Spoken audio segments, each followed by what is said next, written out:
I'm a sinner, left my lover crying on the dance floor.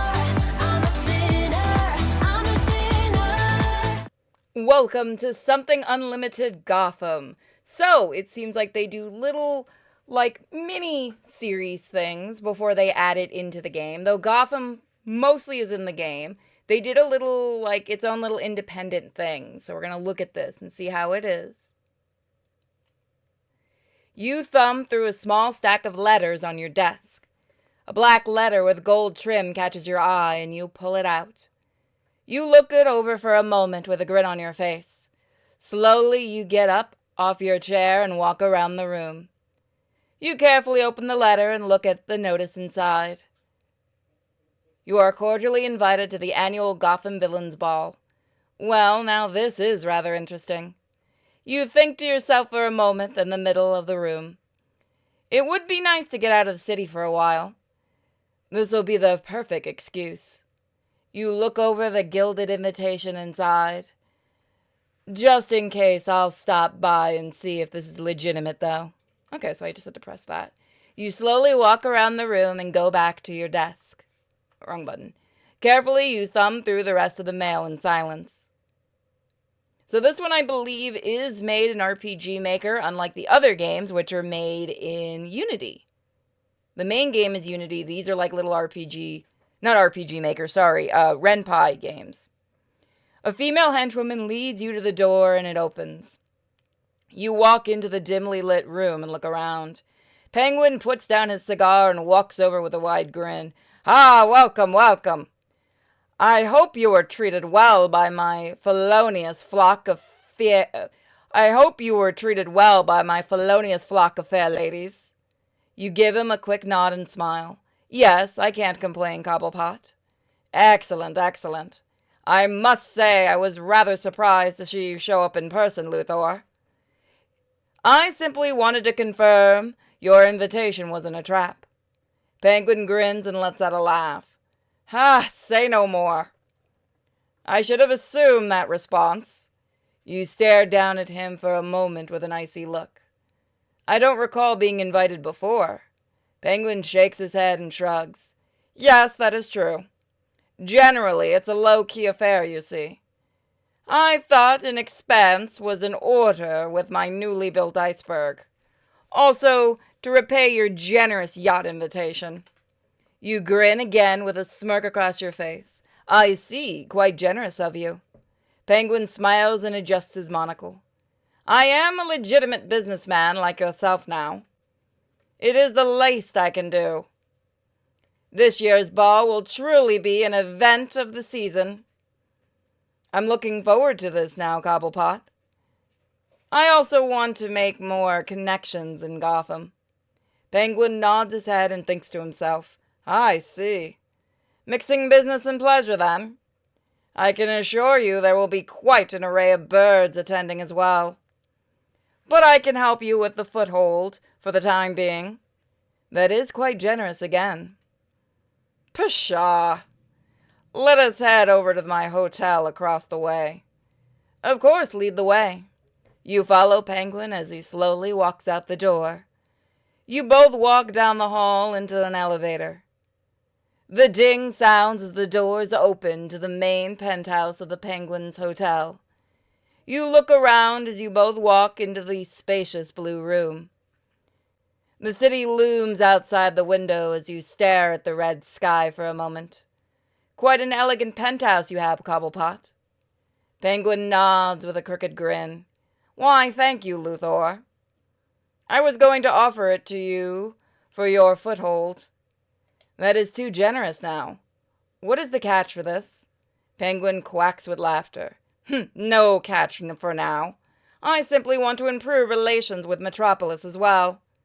And I have learned my lesson about flightless birds in high places. Just beware the bats, my friend. You grin and nod with a satisfied look. Very well, I'll take it then. Penguin tips his hat and smiles. Excellent, excellent. I think this will be the start of a beautiful relationship. Though I would also like to have a floor of rooms for myself. Penguin frowns momentarily, then shrugs. Consider it done as well. Thank you, Cobblepot. I have quite a few followers of my own. Of course, of course. I'll cover the cost as a token of respect. Penguin narrows his eyes for a moment.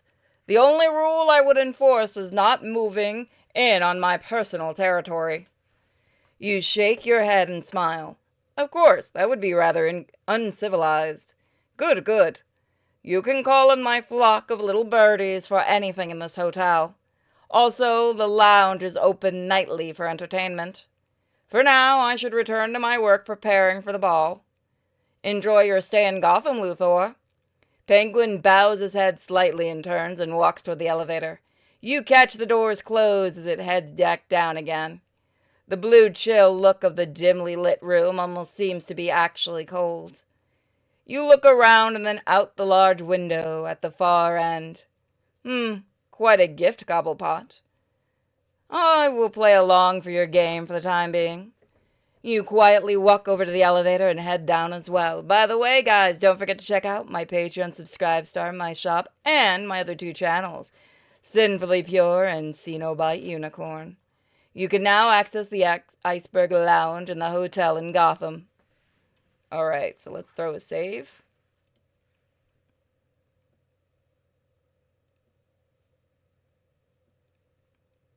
Okay.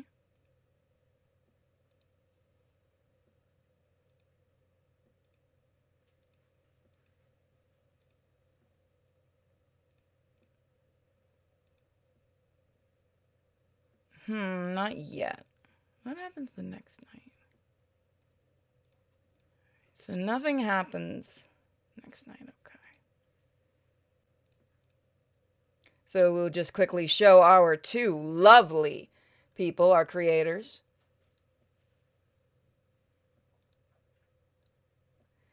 Who will you take with you? So we have a couple of people we can take. Let's try Catwoman. Brunette or blonde? Ooh la la. One of the Penguin's henchwomen carefully slinks into an empty alley. She looks around nervously for a moment. Come on now. Where is he? She looks around down the alley and frown on her face. A large shadow slowly lumbers toward her. Harvey Bullock steps out of the darkness in front of her. Oh, look who it is! He looks up and down her body with a smirk on his face. Oi, oi! I'm liking your new outfit, Montoya. Renee Montoya grits her teeth and quickly looks for anyone. Shh, keep it down. Oh, yeah, sure thing. Bullock stares at her body for a moment with a lustful smirk. You know, this reminds me of that other undercover gig. Montoya rolls her eyes and lets out a sigh. Please don't remind me of that again. This one has just been about as bad. She looks around nervously one more time. But I'm finally making some progress now. There's a huge event going down tonight. Bullock glares at her with a confused look. Well, I ain't heard nothing about anything like that. Montoya grins and nods her head. Good, that means it's a big deal. There's a who's who of underground showing up. If I'm gonna get any major info, it'll be tonight. Bullock nods in agreement and smiles wide. Good. Then we can get off this lousy job. Sitting around all night is killing my back. Montoya frowns and curls her lips at him. Maybe we should switch places then? Oi, oi, oi, oi, oi. I would get shanked in a second in there. Bullock smirks repeatedly, running his eyes up and down her body. You're lucky they don't pay attention to dames in their first place. Though I can't blame 'em. Montoya shakes her head and glances around. Well, I need to get back to it then. You stay in the emergency position just in case. All right. At least I can get some donuts or something. Let's keep these meetings to a minimum. Yeah, whatever. Good luck, Montoya. Harvey Bullock wanders over into a deep shadow of an alley. Renee Montoya takes a deep breath and slowly releases it. Okay, this can make all the difference. The information I get could put some of these organizations away. She looks around one last time before heading back down the alley. Montoya quietly slips into the back door and shuts it tight. She carefully walks down a long set of hallways. Renee Montoya slowly moves towards the main area. "Hey!" She instantly freezes at the shout. Another one of Penguin's henchwomen, Raven, shows up with a frown. "You can't be wandering off to get a smoke now." "Sorry. I was just feeling so nervous." Raven lets out a sigh and shakes her head. "I get it, all right? It's a big night and all. But the boss'll kill us if anything goes wrong tonight. So come on, swallow it and pull it together." Yeah, you're right." Raven looks her over for a moment and nods. "Okay, not bad. You might want to push your tits out a bit more, though. This is our big night, too. We are all working the big wigs. Some of the tips could be more than you make for the rest of the year." "That's just what I need." Raven smirks and adjusts her bowler hat. "Come on, I'll take you to your post. Just keep 'em happy no matter what. You'll do fine." Both girls quickly head out into the central area of the lounge. Raven shows Swallow to her booth in the upper floor. You slowly walk out into the giant iceberg lounge. Many people are walking around and sitting at the table as you look around. Quite impressive, Cobblepot. You admire the large iceberg in the center of the seal, and with some seals playing in the water around it. The colossal ceiling fades from icy mountains into a starry sky. Selena slowly struts across the floor towards you. Okay, so that's interesting. So I'm just going to let it go for a minute so that we can see it, because it's different than the Unity one. It goes slowly.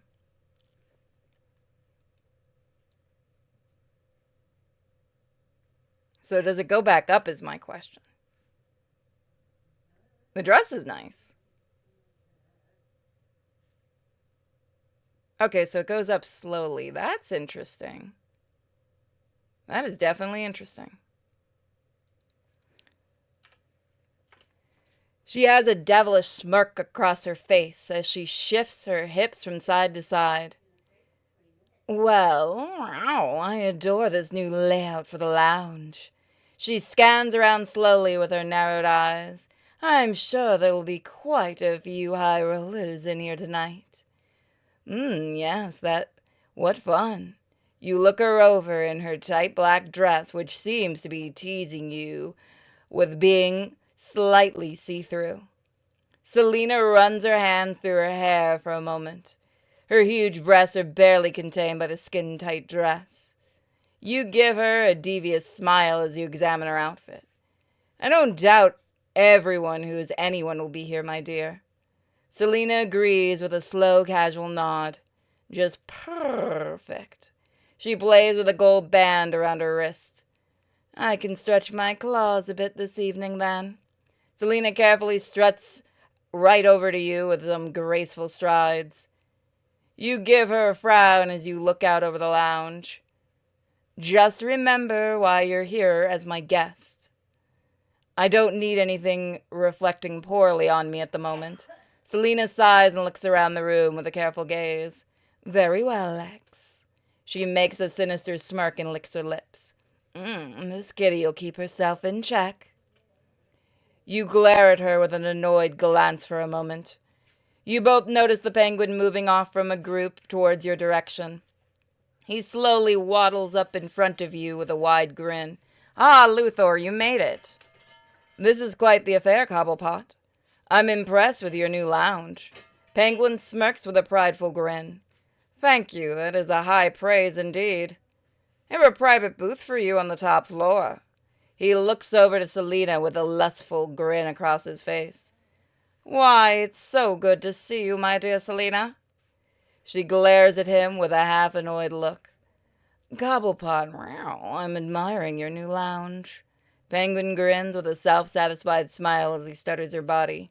"Perhaps I can give you a private tour sometime." Selena frowns and straightens her posture. "I think I can find my own way around, thanks." Penguin's lips curl momentarily, but he returns to a crooked grin. I'm sure you know your way around, my dear. He stares at her breast with a small quack. Selina rolls her eyes and lets out a slight sigh.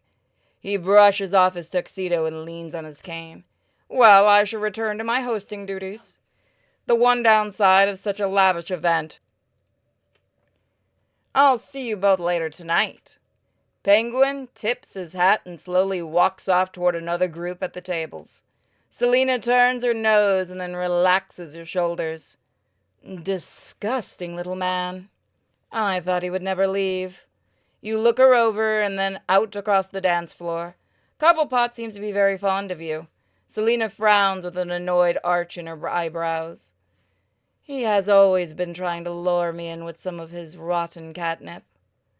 She straightens out her tight dress and shifts her hips. I don't think any amount of treasure would tempt me that much.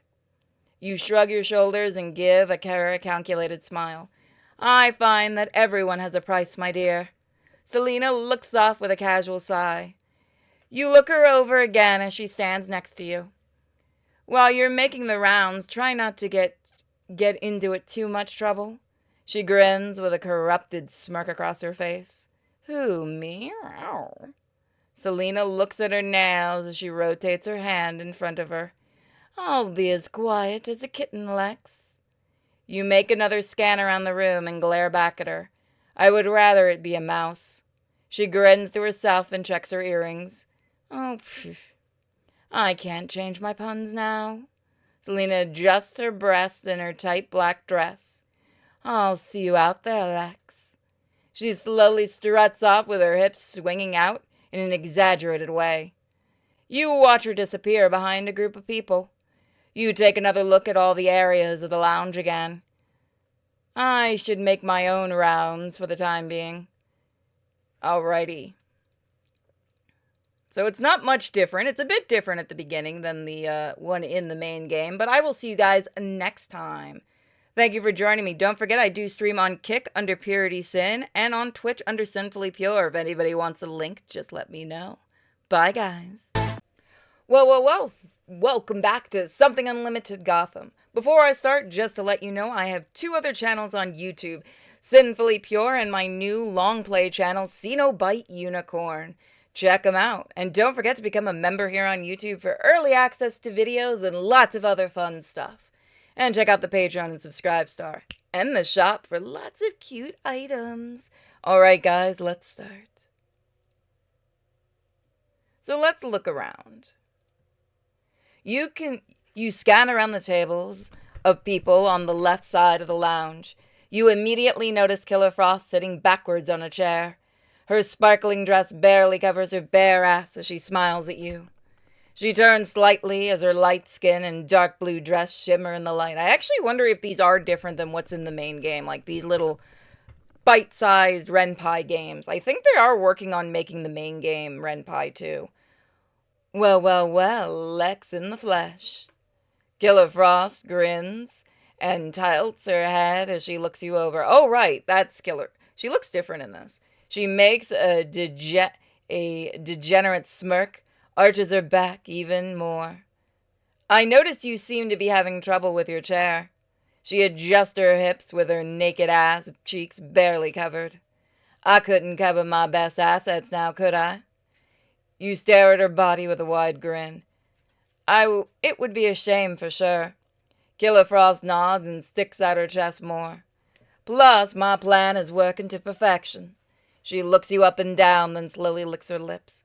I put out some bait and look who I hooked with it.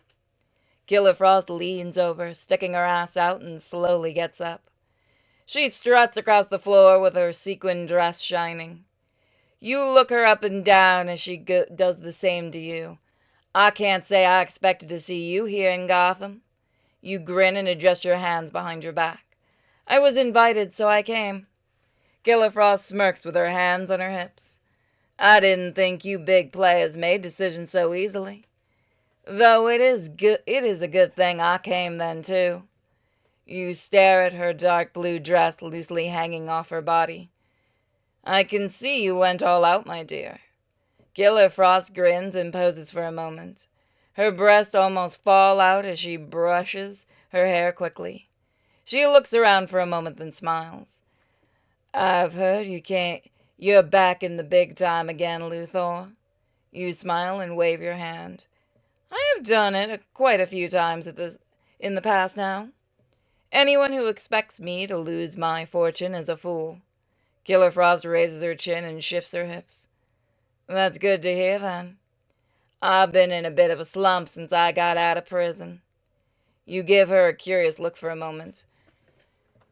Your sentence must have been reduced dramatically. Killer Frost grimaces momentarily, then smiles again. I suppose you know all the prison records.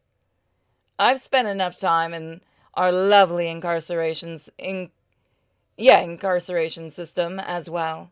Though I could have sworn I saw another decade on your sentence.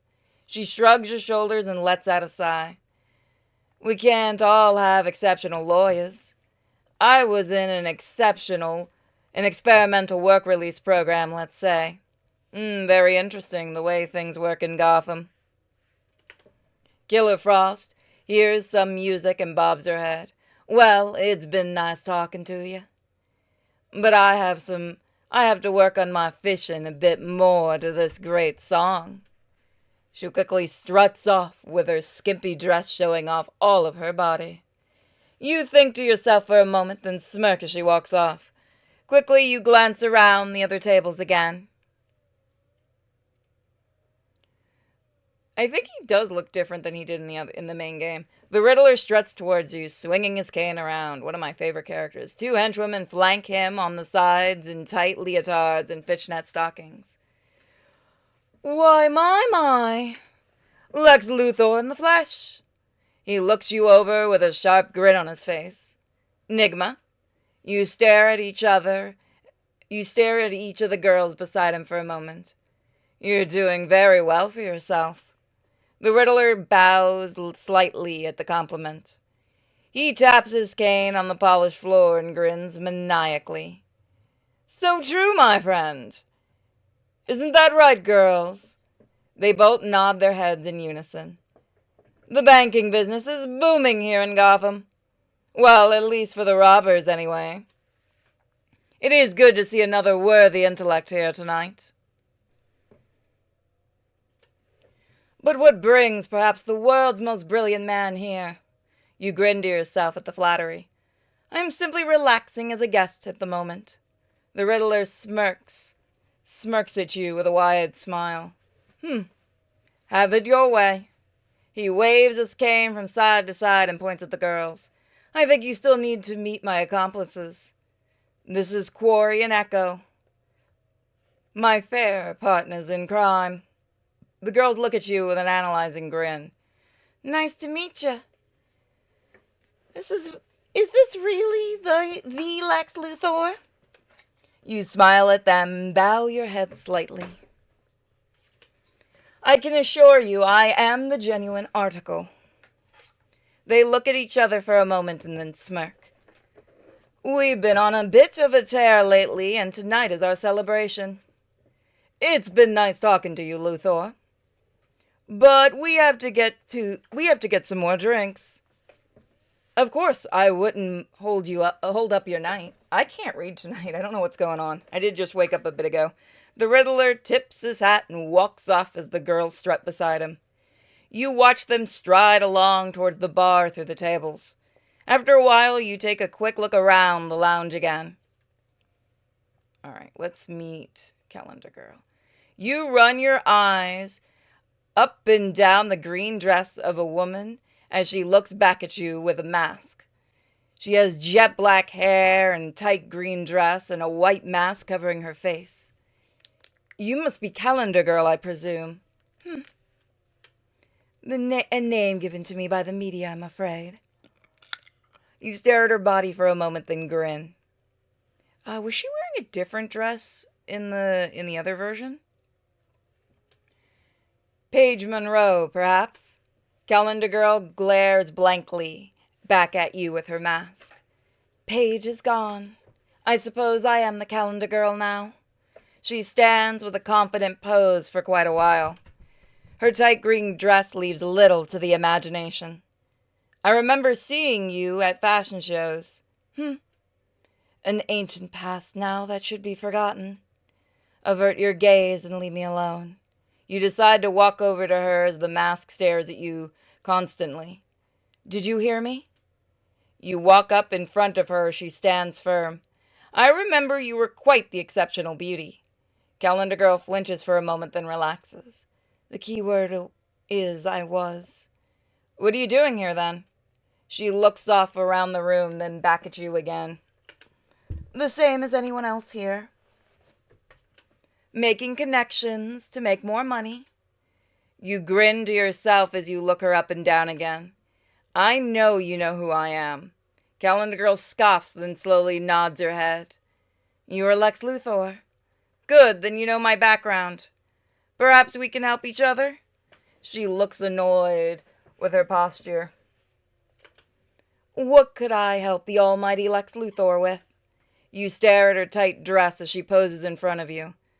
Never mind, I know what men want from me. A very fair deal and a solution to all your problems. I have a vast empire of science that could help you with your condition. Calendar girl hesitates momentarily, then shrugs her shoulders. I have heard every promise you can think of. Just leave me alone.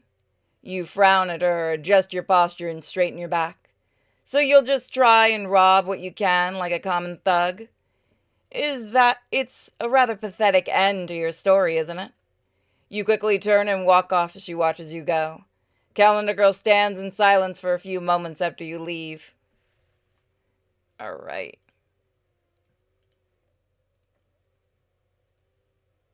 Mr. Freeze and two of his henchwomen in fur coats walks out before you. You look them over as he stands like a statue in front of you. Dr. Freeze? He gives you a vacant stare for a moment. Is it Fries or Freeze? I think it's Freeze. That name no longer has any meaning to me, Luthor. It is Mr. Freeze. I think it's Fries. I'm not sure. I don't remember. It's been a while. It's Mr. Freeze to you. You smirk and nod your head, but he doesn't respond. Very well, Mr. Freeze, then. I'm surprised to see you here at this kind of event.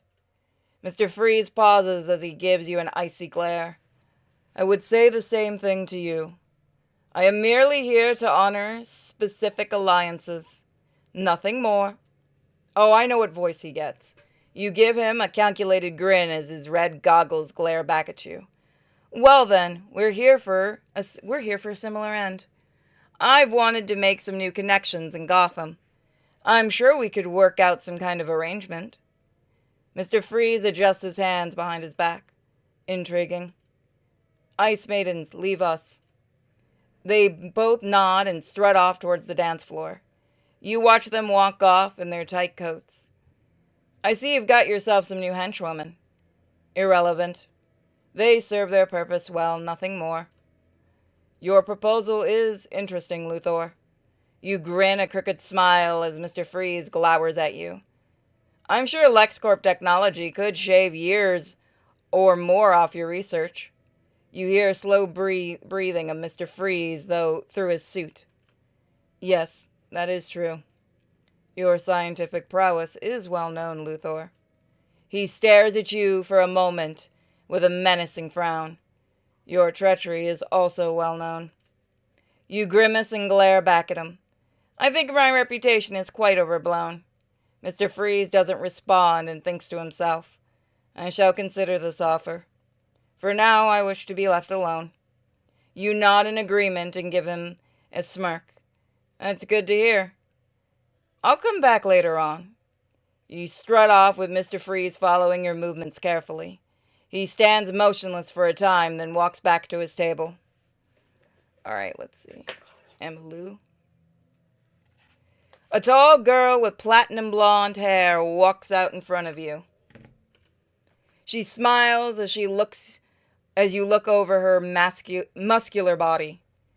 Her massive breasts are barely held in place by her tight dress. You wouldn't be Mr. Luthor. You nod, and her face lights up with a wide smile. Oh, I knew you looked familiar. You look her over again as she leans forward. Let's get a good look at the art, as always. Oh, she's cute. And who might you be, my dear? The girl blushes in embarrassment for a moment. Oh, ma, where are my manners?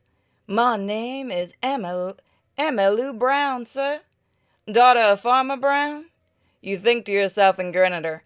That wouldn't be Dr. Enoch Brown. Her face lights up with an enthusiastic smile. That's right. I had read some of his research papers on genetics. He's quite a brilliant man. Emmylou sticks out her chest with a pride and grins. I know my pa would be happy to know that you know his name. You grin with a calculated smile as you look around. I'm always on the lookout for great talent, my dear. Could I meet your father if he isn't busy? Emmylou immediately frowns and her mood drops. She stands in front of you with her hands on her hips. Ah, I'm sorry, sir. Pa is still in prison at the moment. You stare at her with a serious look as she pouts. That's a shame, my dear. Emmylou smiles again and straightens her back. I reckon he'll be out in another 10 years. You grin back as you study her tight blue dress. That is good to hear. Emmylou smirks with a self-satisfied look. And just got out of the big house myself. On accounting my good behavior, that is. You nod and run your eyes up and down her body. Yes, prison is never enjoyable. I have just been released as well. Emmylou laughs and looks at you with a maniacal smile. Oh boy, I know they ain't gonna keep the Lex Luthor in there. You smirk to yourself with a prideful grin. They do keep trying, though. Emmylou suddenly looks sad again for a moment. Now, don't know what I'll do without Pa. I just came on account of this old invitation form. Trying to reintegrate is always a very tough road. You stare at her huge breast and then her beaming smile. I could help you out if you wish. Emmylou quickly bounces over towards you, smiling. Oh, thank heavens! I really didn't know what to do without Pa. She runs her hand across your chest and grins to herself. I know Pa wouldn't mind a big strong man looking after me. And so rich, too. You grin back at her as her breasts bob around, almost popping out. I have many people to talk to tonight, my dear. It would be best if you enjoyed yourself for now, and I will find you later. Emmylou enthusiastically nods and salutes you. Yes, sir. I'll be right here if you need me. She struts off, swinging her hips wide in her long, tight dress. You watch her walk off to a table near the wall. After a while, you scan around the tables again for anyone you know.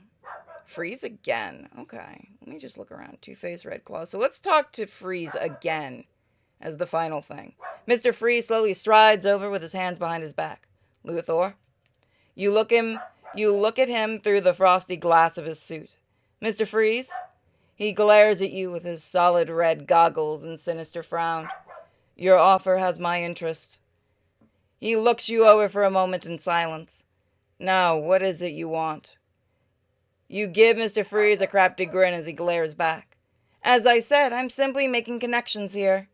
Mr. Freeze slowly moves his head from side to side.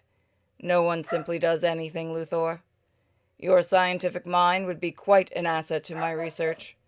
He pauses to stare at you with an icy look. I want to know the price of such friendship. You grin with a calculated smile at his question. Of course, I don't give anything away for free. You look at Mr. Freeze with a stern glare. I'll offer you some minor help as a gesture of goodwill. If things go well, then we'll talk about further dealings. Mr. Freeze stands unmoving as you hear his breathing through his suit. After a moment or so of silence, he finally speaks. Very well. But know that I will not allow any hindrance to my research. If I even think you will betray my trust, I'll see you have a dark, cold fate. You stare at him with a serious look as he glares back. Excellent. That's all I ask for now. Mr. Freeze slowly nods his helmet slightly. Good. Then our talk is concluded. He turns and walks off over the tables behind you. You watch him for a while, then scan around for anyone else. So that's where we're going to leave it for now, folks. So I will see you next time for more. Again, don't forget to check out the shop, my Patreon, and Subscribestar for uncut videos. You're all super awesome. Bye, guys. Welcome back to Something Unlimited Gotham. Who's at the bar? Red Claw. Mr. Luthor? Huh, that's new. It stops now. Red Claw stands at the bar with her back turned to you. Well, I did not expect to see you here. She grins and you grin back as you look up and down. God damn, it looks like the Stellar Blade mod I'm doing. You should join my kick streams. Her tight red jumpsuit shows off every piece of her well-trained body. Red Claw's big ass and thick thighs almost seem painted red. I was given a special invite to the party. You stare at her body as she smirks to herself. It is good to see you. You are quite healthy, Red Claw. She smiles and nods her head slowly. I am pleased that the case. Why is there something making sounds in the background? The party would be dull with the same people year after year. Red Claw narrows her eyes and momentarily looks around. I do enjoy the chaos of Gotham. The rampant crime allows for all kinds of planning.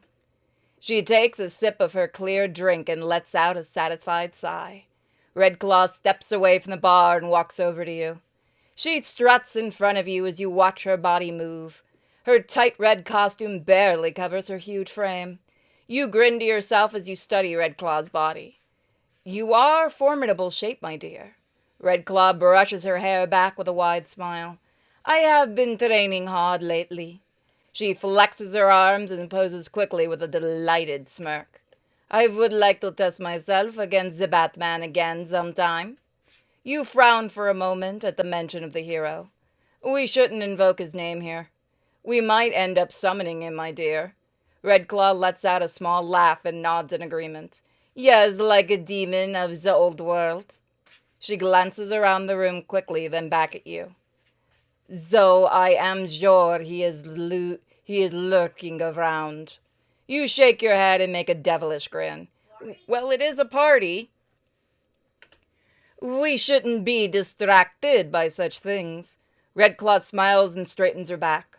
Yes, I intend to drink until I do not think of such things. She looks at you up and down for a moment. Would you like to join me, Mr. Rupert, Luthor? You nod your head, but frown as you do. I would be glad to drink a toast, my dear. But for now, I should do my greeting to the others. Before things get too far into the night. Of course. Well, I will be at the bar. Red Claw. Oh, God. You watch her ass shake from side to side as she slowly struts to the bar. You straighten your collar out and look across the lounge floor. All right. A beautiful woman holds up a sinister-looking ventriloquist dummy near the bar. Her blonde hair flows over her shoulders as you admire her open-back dress. I don't think she's in the main game. The eyes of the puppet glare over at you with an evil look. Well, well, look who it is. He looks you over with an annoyed side eye and scoffs. Mr. Big Shot Metropolis coming in here like he owns the place. You slowly smile at the puppet with a crafty smirk. I didn't think you drank, Scarface. The doll sucks on his wooden cigar and lifts up his tiny Tommy gun. I don't make my paint run. Makes my paint run, but this is where all the action is. Ain't that right, Dollface? I think that's wrong. The blonde nods slowly and replies in a sultry voice. That's right, Scarface. He twists his head unnaturally and looks up at her. Mr. Scarface to you. She quickly nods a few times as he waves his gun around. Right, Mr. Scarface. The puppet shakes his head and rolls his eyes. Dumb broad ruining my conversing here. Now what was I saying? Scarface thinks to himself for a moment with an angry look. Oh yeah! What are you doing in Gotham, Luthor? You take a couple of steps closer as the woman turns towards you with the puppet in her arms. You look over Scarface's crisp purple suit with a calculated grin. That's a nice suit you have, Mr. Scarface. He glares at you with a menacing glass eyes. Don't try to change the subject here. You understand English, you mug. You shrug your shoulders and adjust your hands behind your back. I'm simply scouting some LexCorp expansions in the city. Scarface waves his hand at the woman. Can you believe this? He thinks I'm some kind of dummy. The woman slowly shakes her head with her golden hair over half of her face. Ooh, of course you aren't, Mr. Scarface. Scarface nods with a satisfied look and glares back at you. I ain't got time for this nonsense, Luthor. You look him over, nestled almost between the woman's breasts. I'm not looking to interfere in anything in Gotham. You make a crafty smile and strengthen your posture.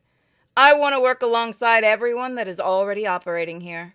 Scarface narrows his eyes and gives you an icy stare. Well, now you should have just said that in the first place.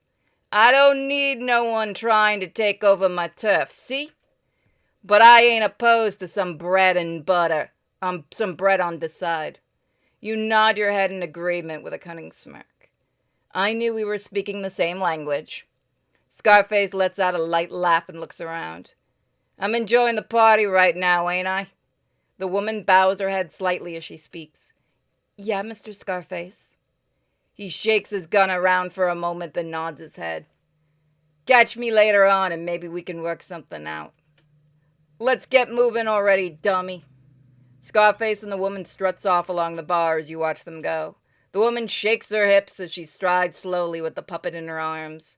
You think to yourself for a moment, then decide to move on. Crazy broad. A girl in a bomber jacket with goggles on her head stands by the bar. She takes a shot and lets out a loud yell quickly. Ah! She waves at the bartender and she gives her another shot and gulps it down immediately. Ooh, that hits the spot! You look her over for a moment with her skin-tight pat slightly covered by an oversized belt. You must be the infamous Roxy Rocket. She looks you over with a wide grin and adjusts her goggles. And you must be the famous Lex Luthor. You frown at her for a moment as she lets out a laugh. Oh, come on now. I had heard you were in Metropolis a while back, Roxy. Now she frowns and shrugs her shoulders. I did drop into your city for a bit of vacation. But Big Blue didn't enjoy my kind of fun. You grin at her as she takes another shot quickly. She struts away from the bar and brushes her black hair.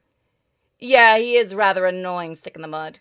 Roxy looks around for a moment, then relaxes again. I guess it can't be helped. You seem to be in the wrong city as well. I'm only in town for the party tonight. She smirks and slowly looks you up and down. Ooh, looking to have some fun too, aren't we? Roxy glances around the room momentarily. She leans over closer and cups her hand to her mouth. Actually, I just snuck in here. Pengy still seems to have a thing for me. And I knocked over a few of his high rollers by accident. You grimace as she moves back closer to the bar. It seems like more trouble than it's worth. Roxy grins wide and adjusts her goggles again. The thrill of the chase always draws me in. Though I'd definitely rather not get caught by him. She shivers for a moment and makes a disgusted face. I'm happy to get some of his free booze, though. Roxy waves at the annoyed bartender again. She takes a quick shot, then scans around. Well, I'd better make a move. Nice talking to you, Lexi. Roxy wobbles a bit as she hops forward, then sprints out of sight. You think to yourself for a moment by the bar.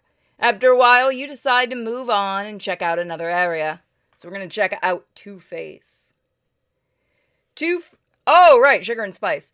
Two-Face slowly stride up to you with a girl on each side of his arm.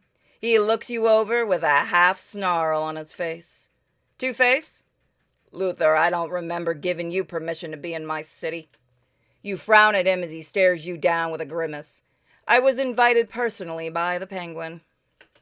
He glares at you again for a moment. I said I didn't give it. Two-Face pulls out a coin and flips it quickly. He grabs the coin and looks down at it. All right, you got my permission. You grin at him and the girls with a calculated look. It is very appreciated. You better not be trying to move in on my turf, rich boy. I currently have no design on Gotham. Two-Face stares at you again with a menacing grin. Good, keep it that way.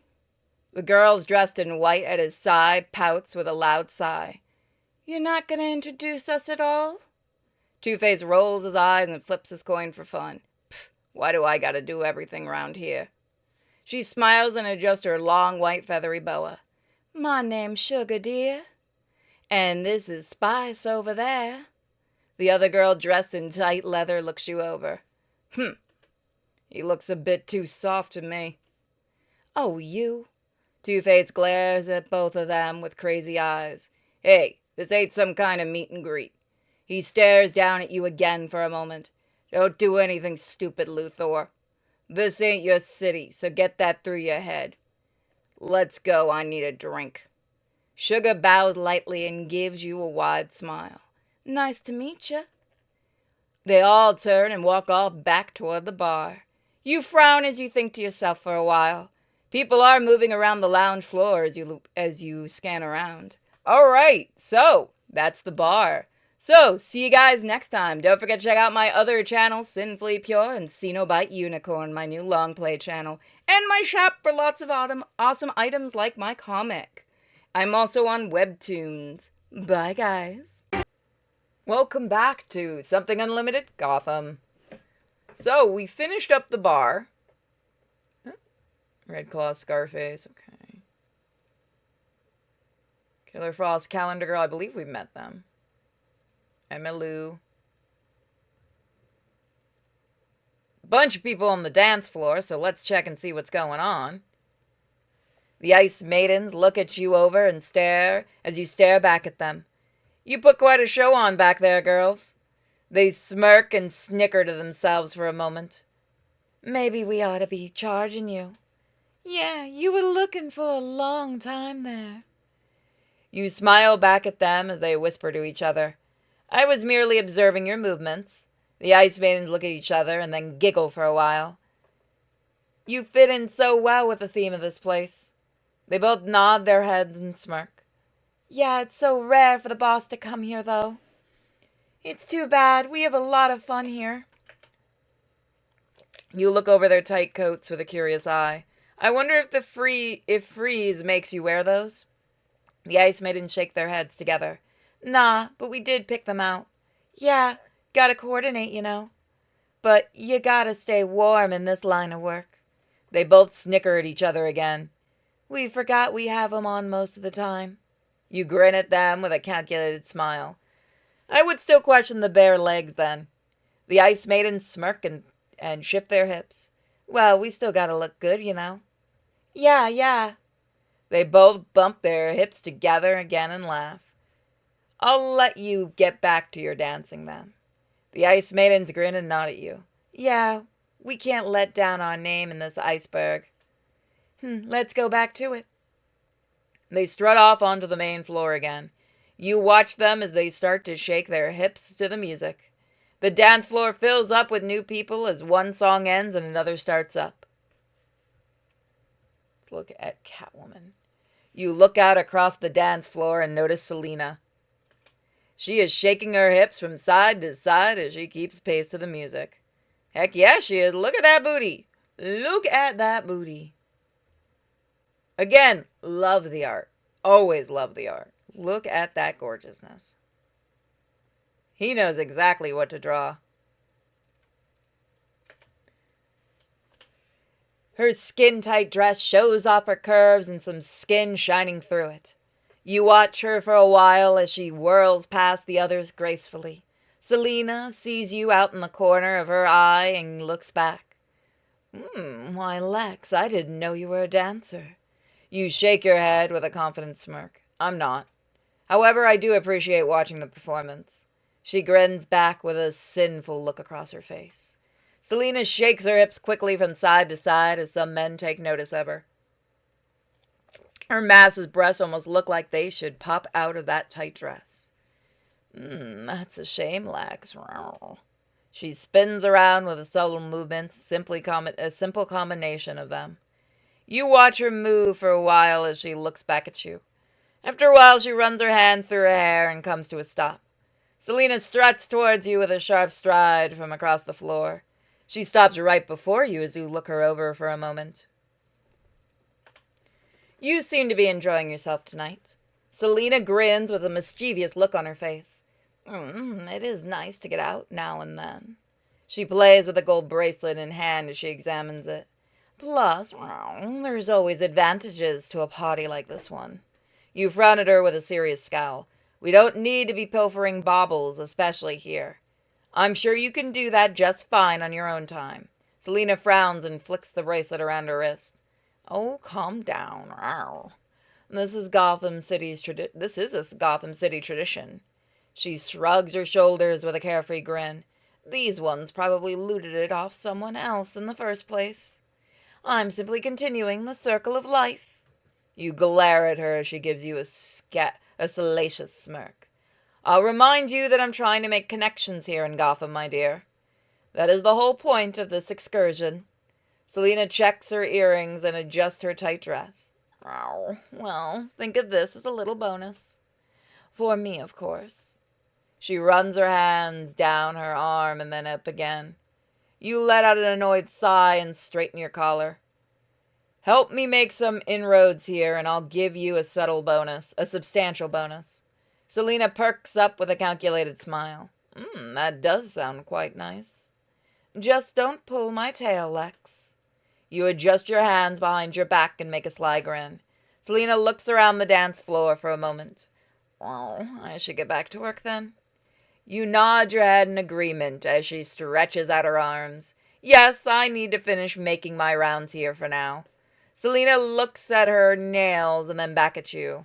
I'll be around then. She slowly struts off with her hips shifting from side to side. You watch her move out onto the dance floor again and disappear. The music begins to change as you look around the lounge again. You scan around the dance floor for a little while. Sugar and Spice are right in the middle of it. They grind together, rotating their hips. Sugar shakes her ass from side to side as she leans over. She runs her white feather boa across her back with a grin. Spice thrusts her hips in and out as she bounces her chest around. Her tight latex costume barely holds them as she dances away. You grin to yourself with a self-satisfied look as you watch. They both notice your gaze and glare back at you. Sugar bounces her almost bare ass up and down. Spice runs her hands through her hair as she shakes her tits. They press their bodies together and put on a show. You watch them carefully with an intrigued smirk. They slow down their pace after a while and then look at each other. Slowly they strut across the polished floor to you. Sugar and Spice stride up next to each other. They stop before you with twisted grins on their faces. Spice glares at you with a depraved look. You like watching us dance, you perv?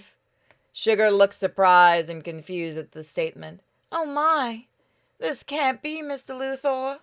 You give them a broad smile as you look over their skimpy costumes. I was simply admiring your dancing, girls. Spice lets out an annoyed scoff. Yeah, right. She glares at you with a devilish smirk. He just wants to bend us over and have his way with us. Sugar looks like she's almost ready to cry with concern. Oh no! She sways her hips around nervously as she plays with her feather boa. Spice, you shouldn't say such things, my dear. Oh dear. She shrugs her shoulders and gives you a depraved glare. You meet her gaze with an unbroken and confident smile. You both compliment each other quite well with your moves. Sugar makes a beaming smile of happiness. Oh wow, really? You nod your head as Spice rolls her eyes. Really? You nod your head again. Really? Spice yells with a quick roar at Sugar. Shut the fuck up! You can be so goddamn annoying sometimes. Sugar's lips quiver and then she shakes her head. Oh, you're always trying to tease me. You look at both of them again for a moment, then grin. I'll let you get back to dancing then. Good. Spice drags Sugar move back over to the dance floor. You watch them both for a little while longer. The music changes to a slower paced song and you move on. So that went well. We'll do one more meet and greet and then we'll call it. I think we did that one. Emmylou strides over to you slowly in her tight dress. She smiles wide as you look over her muscular body. Why, Mr. Luthor, is there anything I can do for you? You grin at her as she kindly smiles back at you. Yes, I was wondering about your body. Emmylou makes a sinful grin for a moment. Oh my, you seem to be in superb physical condition, my dear. She smirks with pride and flexes her arms. Why, thank you kindly. I'm not exactly natural, if you get my drift. Emmylou winks at you as she pushes out her huge chest. Being in prison gave me lots of time to work out, though. You study her body with her in her incredibly tight dress. I see, that is very interesting. Pa always said ain't nothing wrong with a little improving on Mama Nature. He sounds like a very enlightened man. Emmylou pouts for a moment. Would you come to look at my private booth? It's secluded from all the commotion out here. Emmylou smirks with a devious smile. Why, Mr. Luthor, Pa warned me about wandering off with strangers.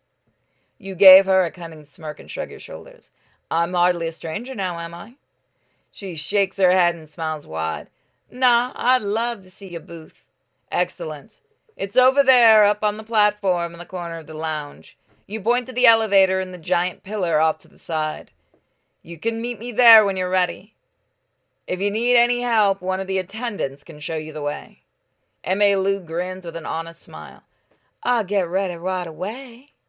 Just give me a minute and I'll be there. She struts off towards her table and grabs a few things. You look around and try to see if there's anyone you want to talk to. So we'll talk to one more person. I know these are short videos, but...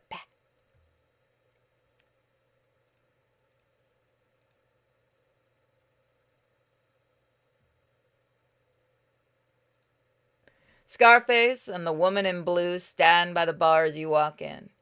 The puppet's cold eyes glare at you for a moment. What you want now, Luthor? I got a lot of things to get done tonight. You put on a crafted smile and adjust your posture. I thought we could discuss our positions further. Scarface's head swivels from one side to another and he frowns at you. Ain't you supposed to be some kind of genius? He waves his Tommy gun around, pointing at people standing near the bar. Any of these mugs could be a copper in disguise. Look at this blockhead here. The woman holding him nods enthusiastically. Yes, Mr. Scarface. He frowns and turns his gaze back at you again. Sheesh, this one here too. Why do I gotta be surrounded by dummies? You nod in agreement with a calculated grin across your face. Of course you're right. You point over to the far corner of the room. I do have a private booth all to myself. We could talk more privately there. Scarface smirks and bites on his tiny cigar. Now you're talking some sense for once. Suddenly he makes a twisted grimace at you. And why do you got a booth and I don't? I don't stand for no lack of respect. The woman timidly looks down at Scarface. I'm sure it was some kind of mix-up, Mr. Scarface. He twists to look at her with a menacing glare. Don't put words in my mouth, dummy. I ain't gonna forget this next time Penguin wants to make a deal. Scarface looks back over at you and strokes his wooden chin with his small hand. All right, Luthor. We can have a nice civil conversation at your booth. You make a simple smile and look both of them over for a moment. Excellent. I'm sure we can make a mutually beneficial agreement. Scarface laughs as his gold teeth shine. Look at this Einstein here. He swings his Tommy gun straight sideways. Cut the big words, Professor. We ain't in one of your board meetings with a bunch of business dummies. Scarface reflexes as the woman cradles his little legs with her arms. But maybe we can figure something out. I'll meet you over there once I get done here, capiche? You nod again with a grin and look across the bar. Very well. I have more people to talk to as well. Scarface nods slightly and waves his hand. Let's get going already. The woman quickly responds and walks off with him resting on her arm. You watch a group move out of the way as Scarface yells at them. They disappear around the corner side of the bar after a few moments. The band starts up another song and you continue on your way. Alright, so this is where we're going to leave it for today. Don't forget to check out my Patreon and Subscribe Star for uncut videos. If you're on YouTube, check out my other channels, Sinfully Pure and Cenobite Unicorn for my long plays. And check out my shop, which is full of lots of cool stuff. I'll see you guys next time. Please keep being awesome. Bye, guys. Welcome back to Something Unlimited Gotham.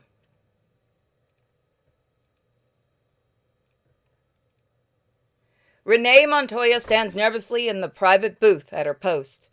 She tries to wait patiently, but thoughts keep entering her mind. This is a big risk. What if it's someone I've busted before? Montoya strengthens her shoulders and tries to relax. Well, this is what I signed up for. There's no turning back now. The elevator in the large pillar slides open. You walk in and look around the booth area. Mr. Luthor? Welcome, sir. Okay, that does still work. Oh, this is quite a place hidden up here on the top of these huge plates. You can see across the whole lounge from here. Mr. Cobblepot wanted his special guest to have privacy, sir. Montoya bows slightly, then straightens up and sticks out her chest. I'll be a personal servant for tonight. Swallow. You look her over for a moment, then grin. Very good, my dear. Anything you need, just ask, sir. Mr. Cobblepot specifically ordered everything is on the house. You give her a wide smile as you look around again. Your boss is quite generous, it seems. Swallow nods in agreement with you. Excellent. This will be a nice home base for tonight. Yes, sir. Feel free to enjoy the party. I'll be here all night as well. You smile and look over her skimpy costume again. I think I'll take a walk and mingle for a bit. Enjoy your night, sir. You head back towards the elevator again as she watches. It opens with a slight ding and you head back down again. Montoya lets out a loud sigh of relief and catches her breath. Lex Luthor? I didn't even know he was coming. This could be massive. She thinks to herself for a moment then looks around. I've caught the biggest fish I could have out for. Maybe some kind of alliance is brewing with Cobblepot. I've got to do my best to keep this cover going. Montoya looks around the booth and down at the lounge floor. Everything has to be perfect here. She walks over and polishes the table. You step out of the elevator and Emmy Lou follows behind. Swallow waits near the table as you enter the private booth. We won't be needing anything right now. Of course, sir. Swallow heads off into the darkness as Emmy Lou looks off the edge. She grins with fascination and then struts over to you. This is mighty impressive, Mr. Luthor.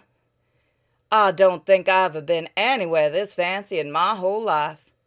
You grin to yourself as you look around the area. Yes, having your own private place to come is nice. Emmy Lou smirks with indecent grin. All up here with no one else round? Just what do you bring me up here for, Mr. Luthor?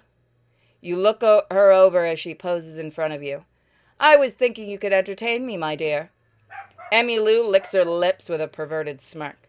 Oh, my. You're so forward with me, Mr. Luthor. But I ain't no freeloader. I'll earn my keep, sir.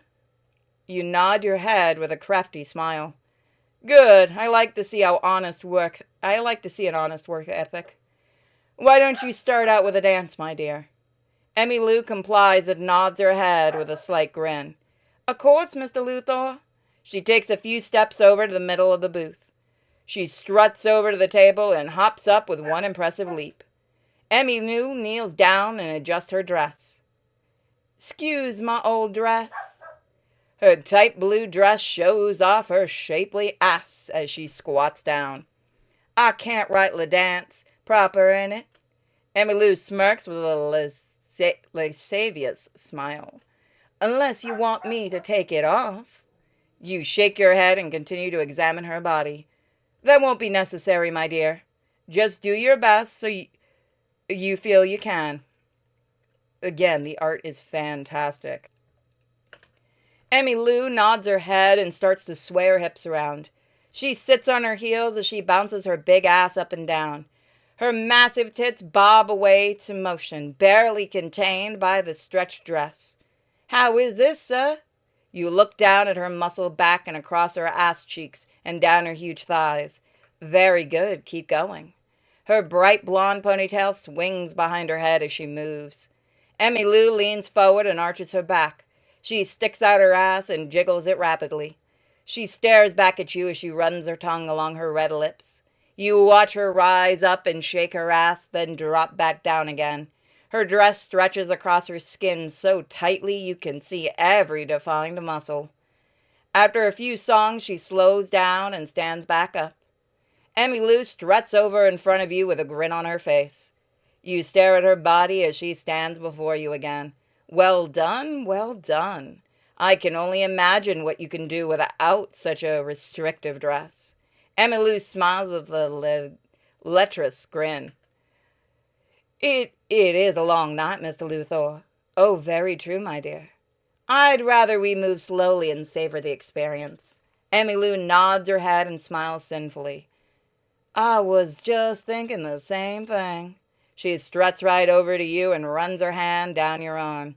"I wouldn't want to disappoint you, Daddy." Swallow appears off to the side and walks over to the table. Did you need anything right now? Oh, sorry. Did you need anything right now, sir?" "No, we'll be heading back down to the party. But we'll be back again later in the evening." "Of course, sir." She strides off over behind another pillar in the dark. "Oh, having a servant is so handy." "Yes, they are quite helpful." "It would be best if you enjoyed yourself at the party." "I'll come and get you again later on." Emmylou nods and struts off toward the elevator. You watch her go down, then follow along and head down as well. That was nice. Let's see.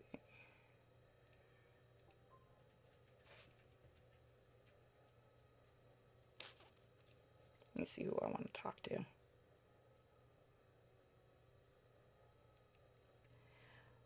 Her skimpy dress looks like it will fall off as she walks before you. She stops and looks you over as you watch her body. "See, you got caught by my bait twice now." Killer Frost laughs out loud as her breasts bounce freely. "True, your master plan has defeated me." She grins, a devious look on her face. "I wouldn't feel too bad, Luthor. I doubt men could resist it, honestly." Killer Frost poses with a lecherous grin on her face. You look her over as the dress twinkles in the light of the lounge. Your assets and the dress leave little to the imagination. She stares at your body and gives you a wink. Your suit is leaving a lot to my imagination. I can imagine a lot of big things as well. Killer Frost licks her lips and looks around. Maybe there is somewhere we could go and get some alone time. She smirks with a depraved look. I'd really like to get to know you better. You grin to yourself and adjust your hands behind your back. I do have a private booth. You point off to the elevator at the far right of the lounge. Killer Frost smirks with a sarcastic smile. Well, that figures. She runs her hand up and down her hips. Why don't I meet you over there in a while? We can really get to know each other. Of course, I'll be waiting. Killer Frost nods her head and grins again. Good, see you then. She struts off, shaking her hips from side to side as she goes. You watch her walk off and then look around at the tables again.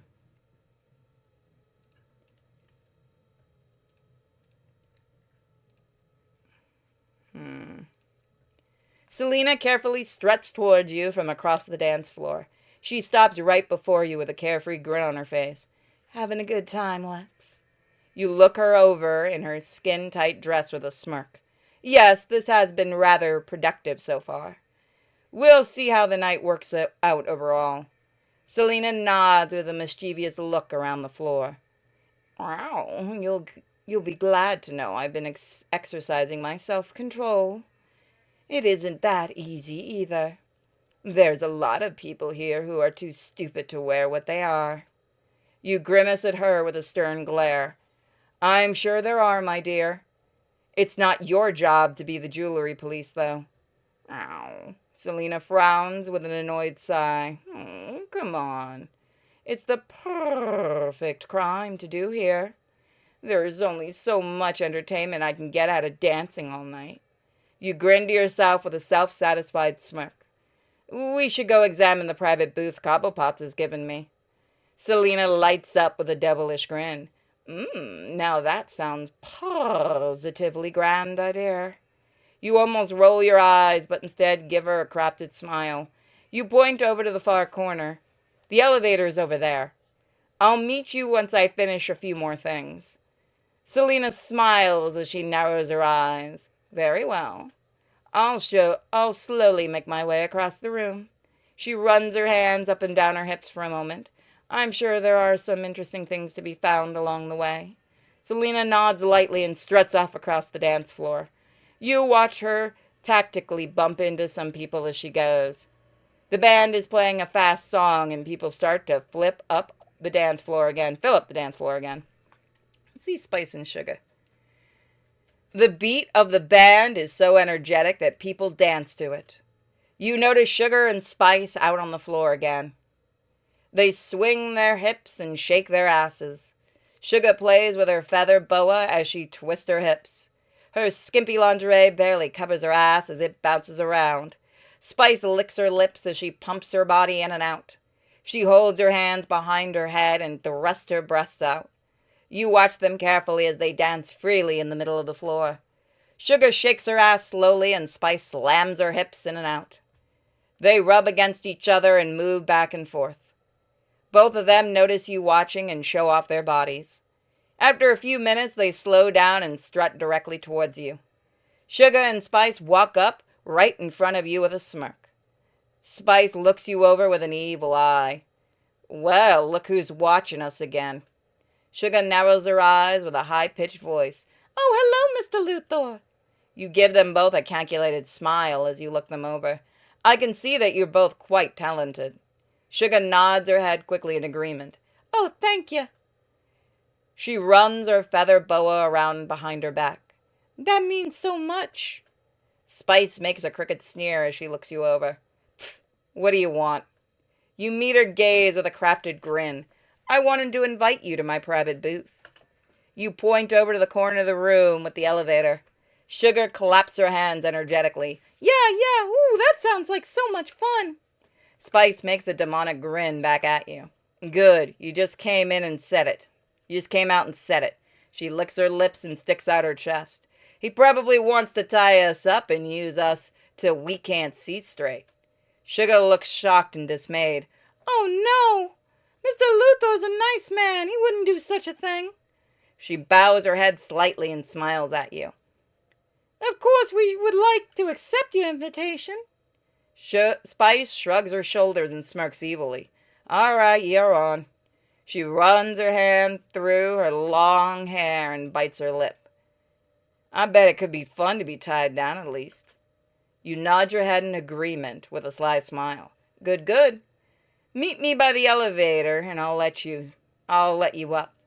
Sugar nods and Spice looks disinterested. Yeah, we'll be right over there. The song changes and they both look at each other. We gotta get in some more dancing tonight. They strut off back onto the polished dance floor. You watch them grind together out in the middle of it. After a few moments, you decide to check if anyone else is around. I'll leave the Ice Maidens alone for now. Scarface and the female ventriloquist are still over by the bar as you walk up. He turns and gives you a glare of annoyance. Yeah, what do you want? You make a stern face as you look over Scarface and the woman. I hope you still remember our meeting. Scarface's eyebrows turn into a deep frown. Yeah, I'm working here. I'll get over there when I get over there, see? He waves his Tommy gun around in a circle. Come on, let's get moving now. The woman nods in agreement and quickly with the command. Yes, Mr. Scarface. She suddenly moves away with the puppet pointing the way. You watch her disappear past another large crowd of people. The bar is filled with people getting drinks and talking. You scan across them quickly, then decide to move on. Killer Frost, you know what? We're going to save this for next time. So if you want to see early access, become a member on YouTube or check out my Patreon and subscribe star. Also, be a dear and check out my shop for lots of autumn items. I have 2 other channels, Sinfully Pure and Cenobite Unicorn, my long play channel, and I have a Kick where I stream games called Purity Sin. Come and check me out. I stream every Wednesday, Friday, Saturday, and Sunday. So I'll see you guys next time. Bye. Welcome back to Something Unlimited Gotham. Killer Frost exits the elevator with you and looks around. Swallow watches closely as you approach her in the middle of the floor. We won't be needing anything except privacy. Of course, sir. She heads off to the other side of one of the dark pillars. Killer Frost struts over with a wide grin on her face. Now this is quite the exclusive area you have here. I keep forgetting this isn't the Killer Frost we're used to, so it throws me off. He's just bringing them from different dimensions, left and right.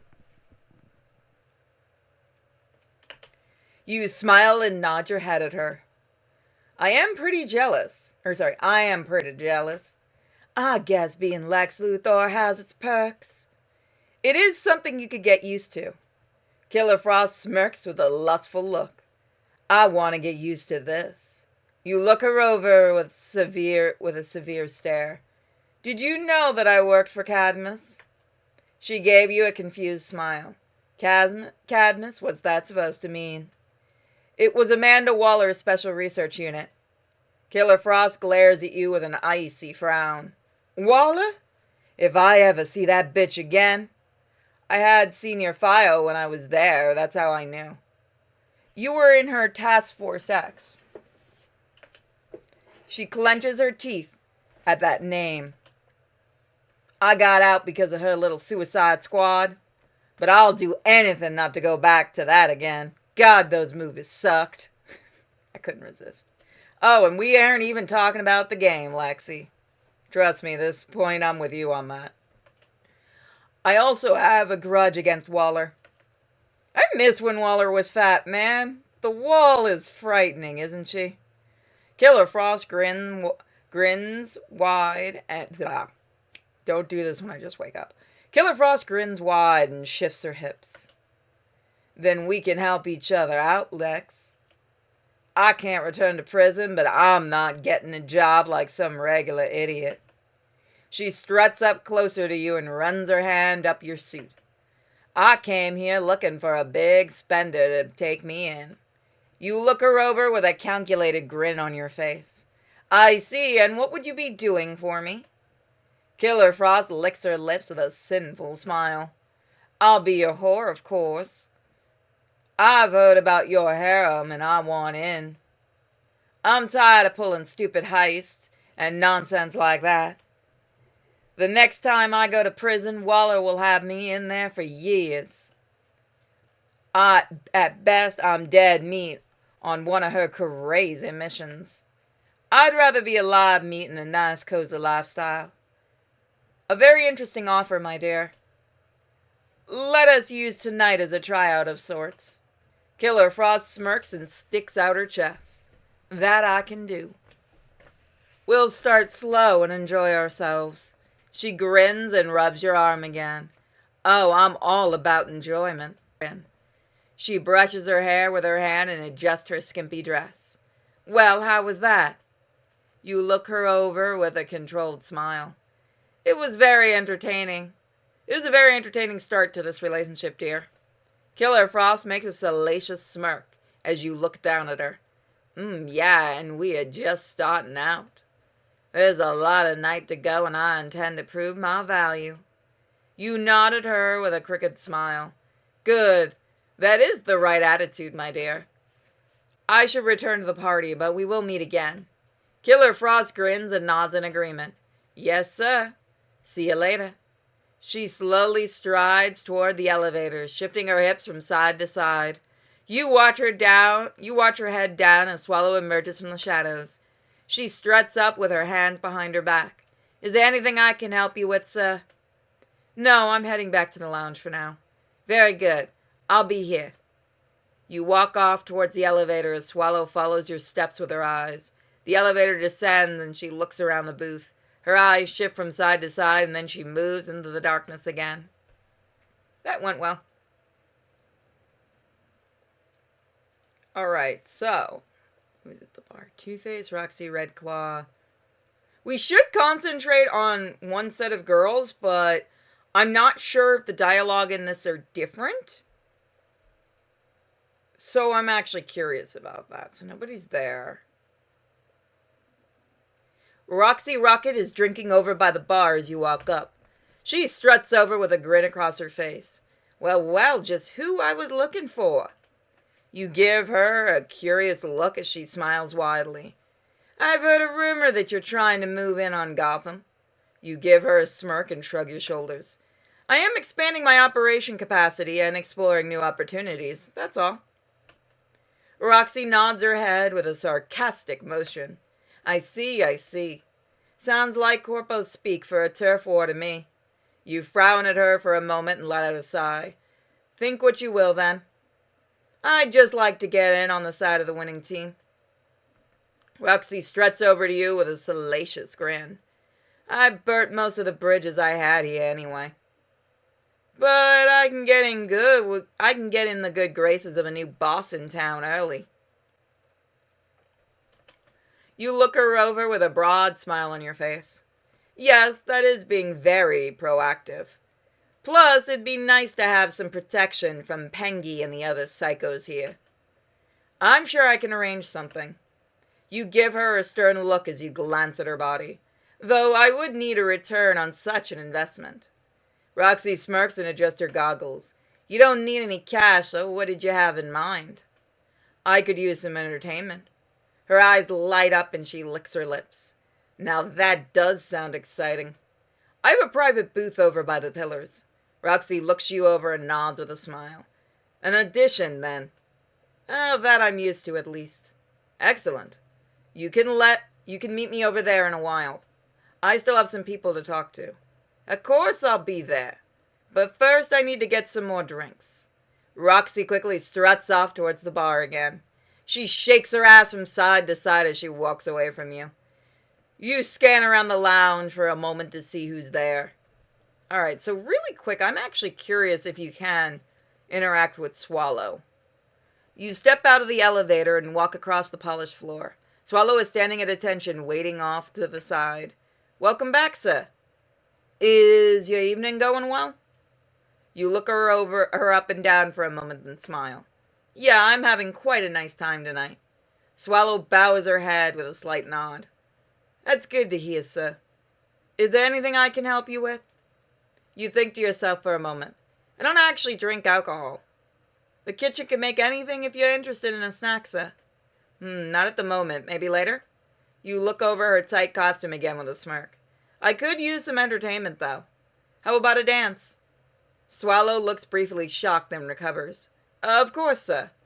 She quickly walks over to the right in front of the table. You should relax on the couch, sir. Ah, an excellent idea. You sit down and put your hands behind your head. She stretches her arms and takes a wide stance. Swallow raises her hands over her head and looks back at you. She sways her hips as her long black hair flows around. Her tight costume shows off her well-toned body. You watch her ass cheeks bounce around in her gray stockings. Swallow smiles at you as she sways her hips from side to side. Is this to your liking, sir? She arches her back and thrusts her hips back and forth. Her round ass bounces to the rhythm of the music. A small string of dark fabric runs between them. You relax on the couch as Swallow dances away. Her long black hair swings around behind her. Very nice, my dear.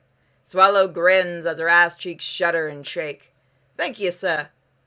As the song finishes, she begins to slow down. You stand up again and adjust your suit. Swallow walks over in front of you as she catches her breath. Well done, my dear. I'll make sure you get a generous tip after tonight. Thank you, sir. I hope you were entertained. You look her up and down at her body for a moment. I'll return to the main party. Of course, sir. I'll be here whenever you need something. Swallow smirks with a mischievous smile. You walk over to the elevator and step into it. It goes down as Swallow watches you go. Montoya frowns and lets out a sigh. This is gonna be a long night. I should keep an eye on what I can. She walks over close to the edge and looks down. All of the people are milling around on the main floor as she watches. Okay, now people are on the dance floor.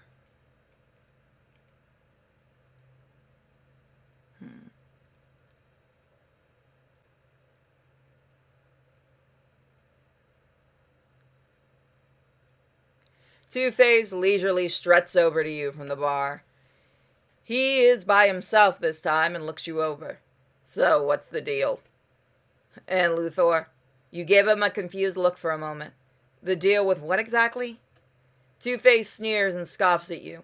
Don't give me that kind of answer. A guy like you ain't coming to a place like Gotham for no reason. You smirk and shrug your shoulders. You're still very deductive, Harvey.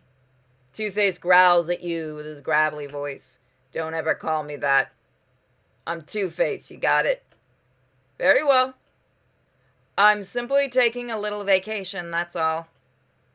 He looks you over again with a sarcastic grin. Yeah, right. Two-Face flips his coin and catches it out in the air.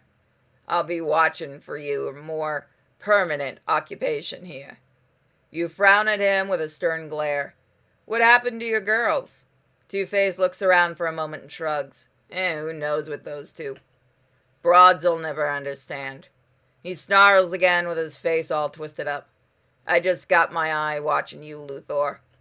He tosses the coin and catches it, then looks down at it and checks it. Bad side. Better watch your back. Two-Face slowly strides back to the bar and looks at the drinks. The bartender gives him a shot of something and he drinks it down in one gulp. You look around the lounge to see what else is happening. Alright. Sugar and Spice strut across the floor towards you. They stop with a mischievous grin on their faces. You frown for a moment as you look them over. I thought we had agreed to meet over by the elevators. Spice sneers at you with a crooked smirk. We'll do what we want. Right now we want to dance. Sugar looks concerned as she fidgets with her feather boa. Oh, we're so sorry. We're so sorry. We'll be over there just right after the next song, promise. Spice nods with confidence. Yeah, calm your ass down, Luthor. You give them both a wide smile. I was simply checking in. You can enjoy your dancing. Spice pulls Sugar out onto the dance floor once more. You frown as you watch them start to shake their hips. You check your watch and then look around the area. Okay, so this is where we're going to leave off. So we'll see what Roxy Rocket does next time. So if you want to see more, check out the Patreon and subscribe star for uncut videos. And become a member for early access. Also check out my shop for lots of awesome items. Bye, guys. Welcome back to Something Unlimited Gotham. You step off the elevator with Roxy Rocket right behind you. Swallow stands at attention by the table as you walk. We won't be needing anything, my dear. Of course, sir. Swallow exits out of the darkness around the booth. Roxy smirks as she struts into the private booth. Ooh, swanky. A private server and everything, huh? It sure pays to be rich, don't it, Lexi? You grin to yourself with a self-satisfied look. It definitely has its benefits. Roxy looks around and over the edge of the platform. Geez, I didn't even think anything was up here. That's the point of a private booth now, isn't it? She nods with a sinister smirk on her face. You could do all kinds of stuff up here and no one would even know it. Roxy takes off her bomber jacket and tosses it onto the couch. She's wearing a tight black tank top with her huge breasts barely contained in it. She stretches her arms and sticks out her chest.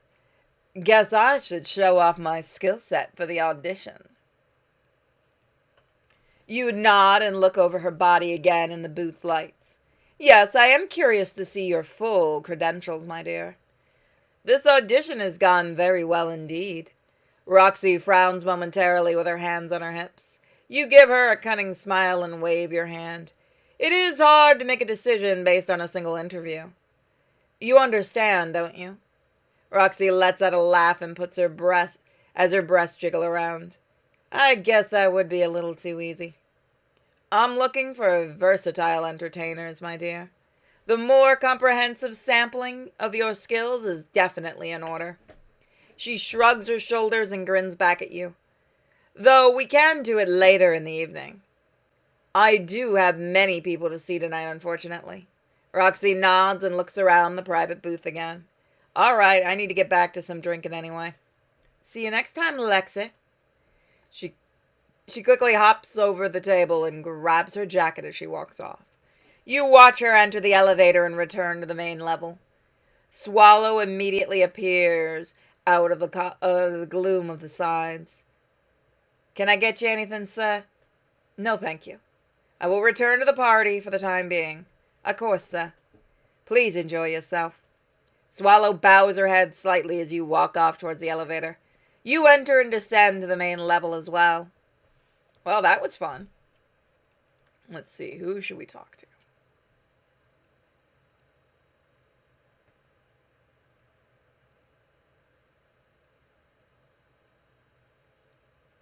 Calendar Girl struts over to you with a controlled walk as you look around the tables. She swings her hips from side to side and stops in front of you. Perhaps I was too hasty before? You give her a wide grin and nod your head. We all have things that we respond to poorly. She nods her head and shifts her hips. I'd rather not go down in history as another mindless thug in Gotham with a costume. You smirk and look over her green dress again. You wear a quite provocative outfit for someone as so concerned with their appearance. Calendar Girl shrugs and lets out a light sigh. A habit I formed, I suppose. My body was my main occupation. You glare at her body with a sly smile as she stands before you. Yes, it would be hard having that taken away.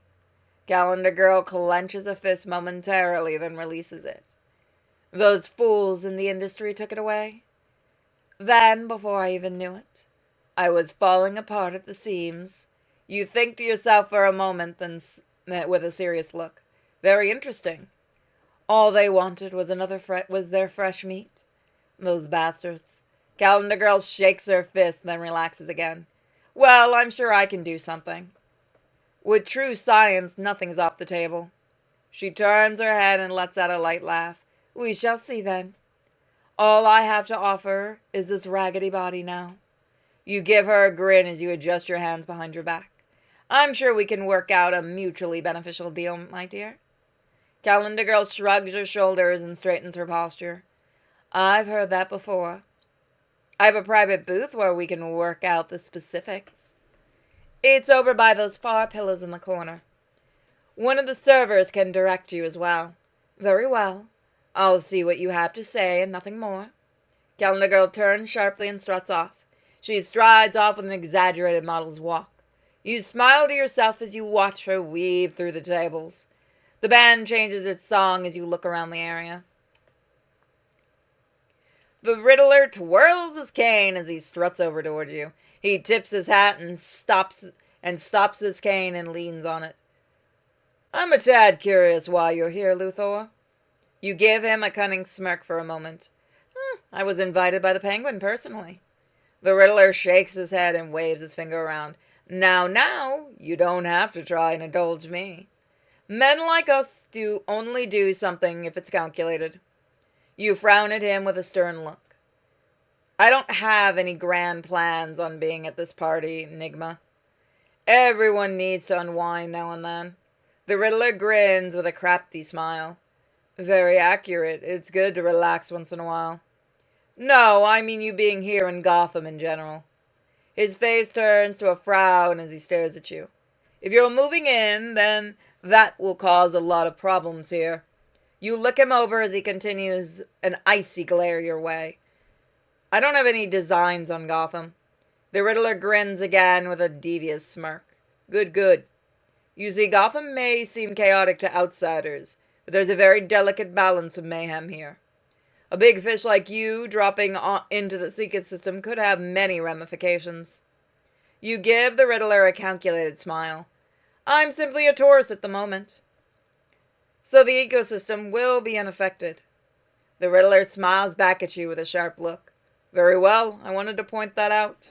Plus, if you do drop in, I'd like to be on the ground floor at least. You smirk at him and shake your head. If I came to take over Gotham, I'll give you a call first, Nigma. The Riddler tips his hat and bows slightly. That's all I ask, really. You look around the tables and down along the sides of the lounge. Where have your little followers gone off to? The Riddler shrugs his shoulders and leans on his cane. Oh, I only try to keep track of them sometimes. Hopefully they aren't sticking up the guests somewhere. They can be helpful, but have some rather rough edges at the moment. You frown and look off around the lounge again. I can understand having some uncontrollable elements to deal with. The Riddler nods his head a few times in agreement. Oh yes, it can be a nuisance at times. But it's still rather fun to have them around. Well, I'll talk to you again, Luthor. I should make my rounds to keep the peace. You nod at the Riddler as he strides off around the central pool. You look around the tables to see if anyone else you know is here. And we're not going to talk to bitch. We'll do one more. Where the fuck did they go, actually? That is a very good fucking question.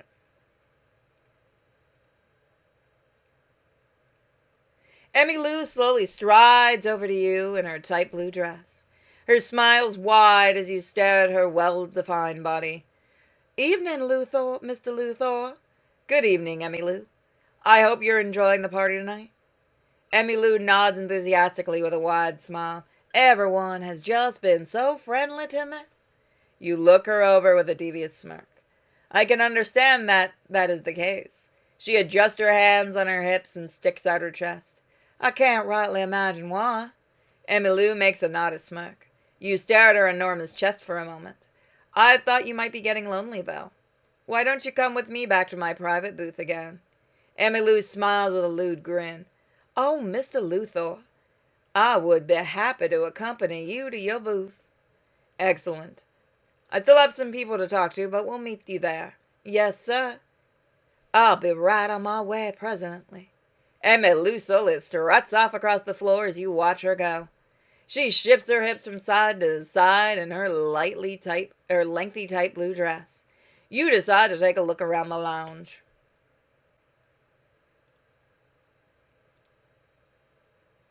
Ice Maidens are there, Catwoman there. You watch Selina pocket a small ring with a smirk on her face. She struts over to you with a look of satisfaction. Oh, Lex. You frown at her as she stares back with a casual grin. I thought you were heading over to the private booth. Selina shrugs her shoulders with a pretend smile. Yes, I was.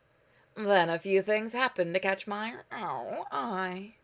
You notice she has a couple more bracers on than before. I think it would be a good time to take a break, my dear. Selina nods in agreement with a carefree expression. Yes, it would be nice to get off my feet. I'll be right there in a minute. She quickly strides off and disappears behind some people. You let out an annoyed sigh and adjust your collar. More people start dancing out on the main floor as you watch for a moment. So this is where we're going to leave it. So thank you for joining me, and if you would like to see more of this, check out my Patreon and Subscribestar, and please check out my shop for awesome exclusive items, and my other channels, Sinfully Pure and Cenobite Unicorn over on YouTube. Bye, guys! Welcome back to Something Unlimited Gotham. You walk across the gleaming floor and look around the Iceberg Lounge. The party is winding down and most of the guests have left already. Well, I think I'm done for tonight. All of this mingling is rather exhausting. You grin to yourself as you slowly strut across the floor. You make your way up the stairs and up to the higher floor. A private set of doors leads to the hotel next door. You walk into the penthouse at the top of the Penguin's Hotel. You look out at the red sky of Gotham with a grin. Now for a much-needed rest. Slowly you walk over the bed and lie down. The night passes by without any problems. The fuck? What the who? Oh. Oh, okay.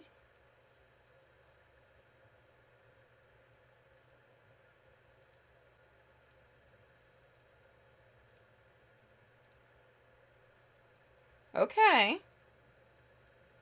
So there's some girls we're missing.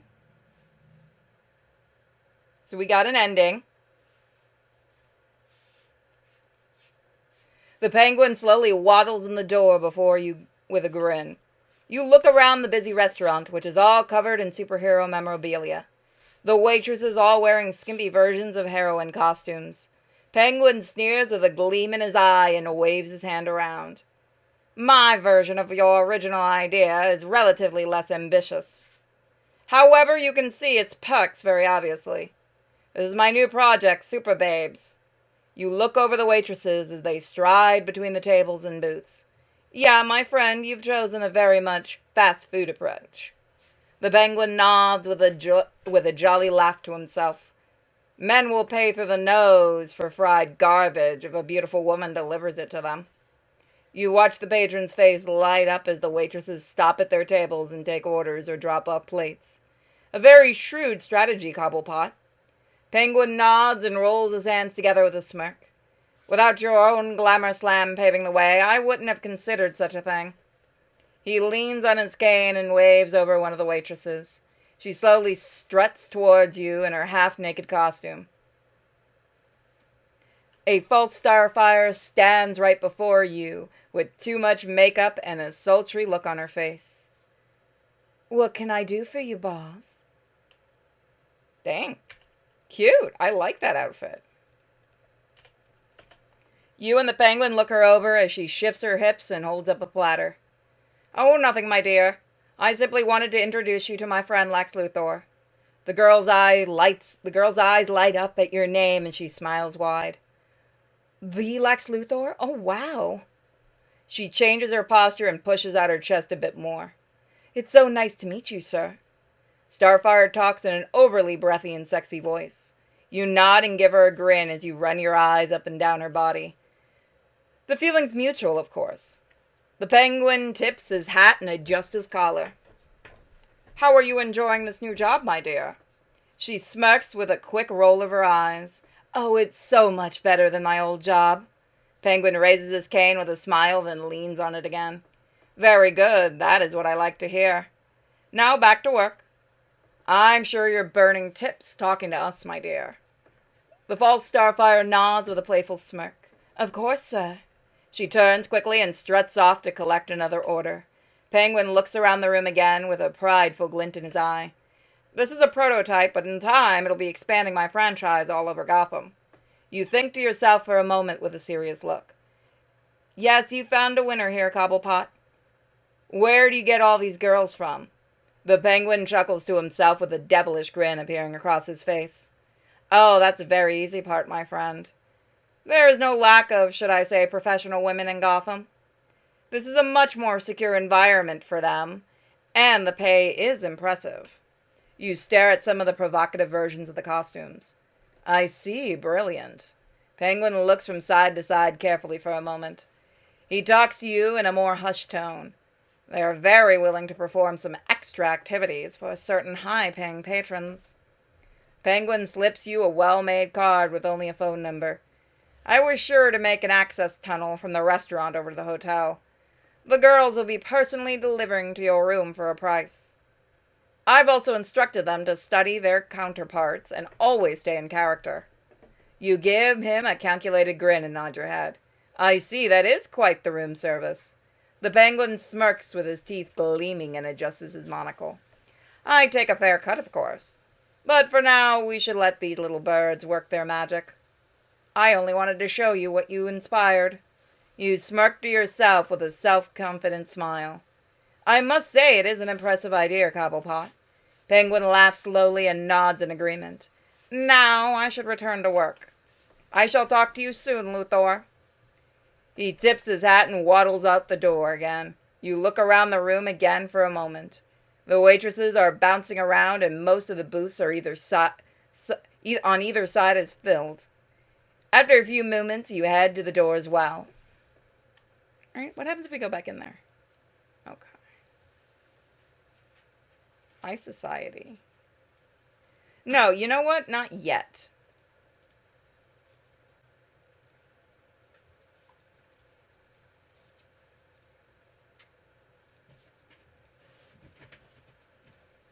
You call the number in the card that the Penguin gave you. An automated message asks which order you wish to make. You answer, and it responds with a pre-recorded replay again. The program thanks you for your order and hangs up. You wait patiently in your penthouse and stare out the window. Finally, after a half an hour or so, you hear the loud bing of the private elevator. You carefully watch the penthouse ornamented doors. God fucking damn. Look at that. He got better with drawing. Damn. Gunsmoke.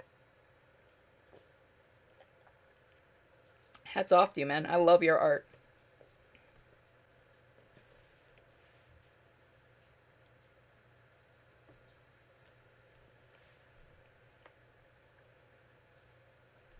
It is really pretty. They silently slide open, revealing a super babe server inside.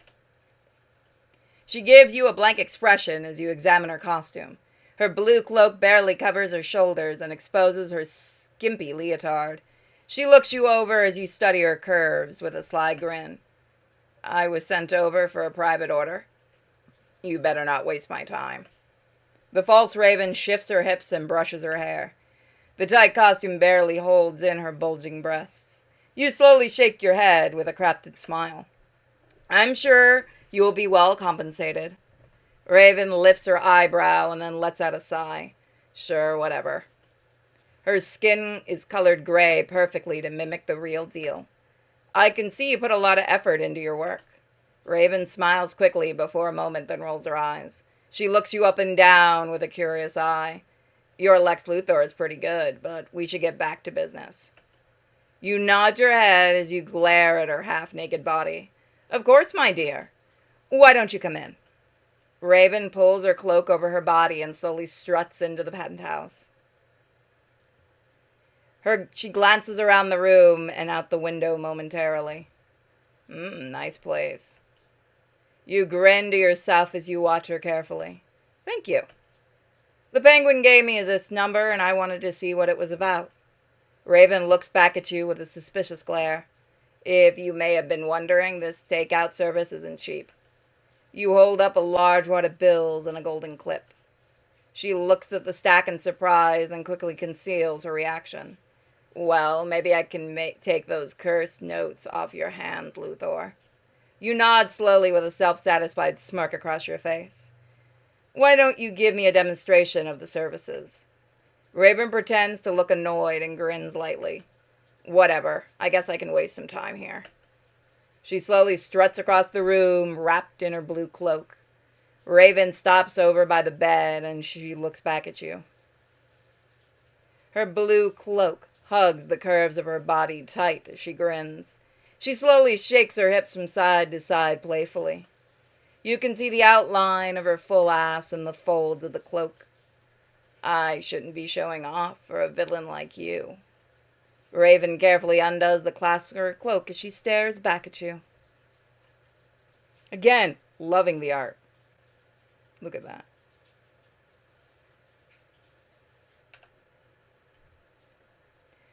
The silk blue cloak slowly falls down her body as soon as she releases it.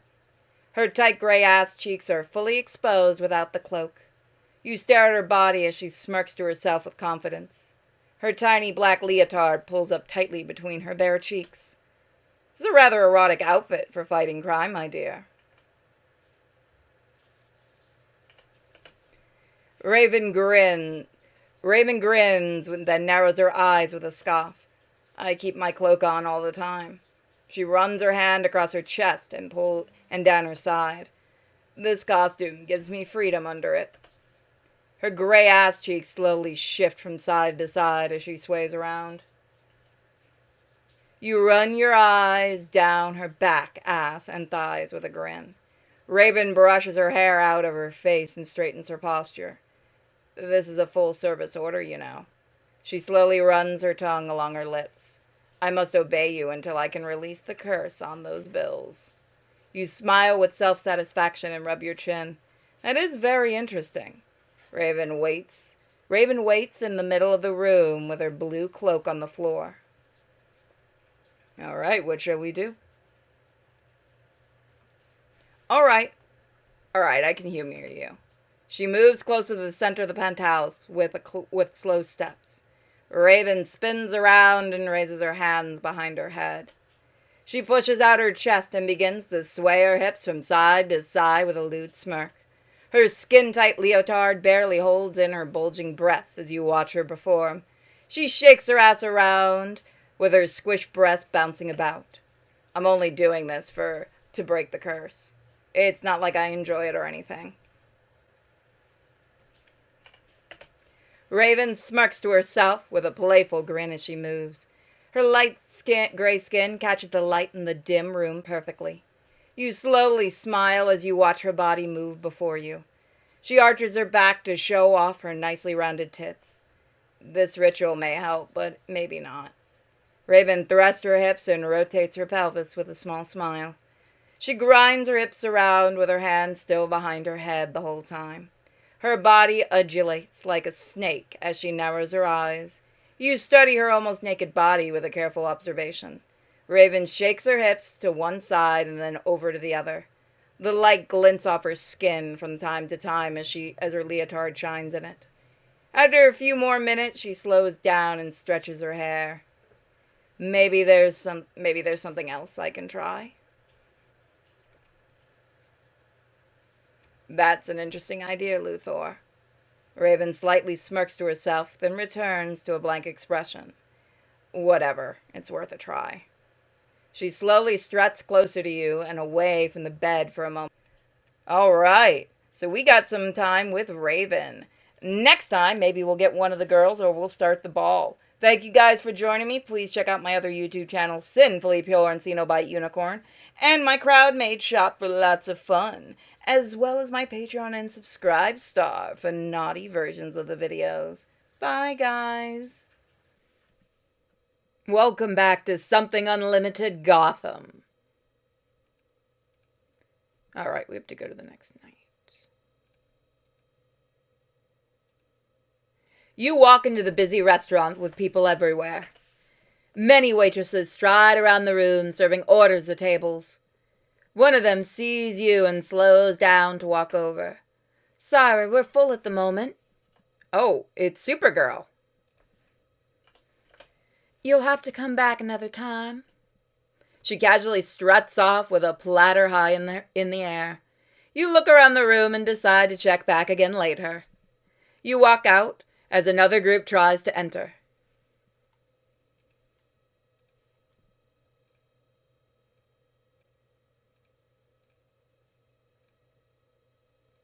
Nope, I didn't mean to do that.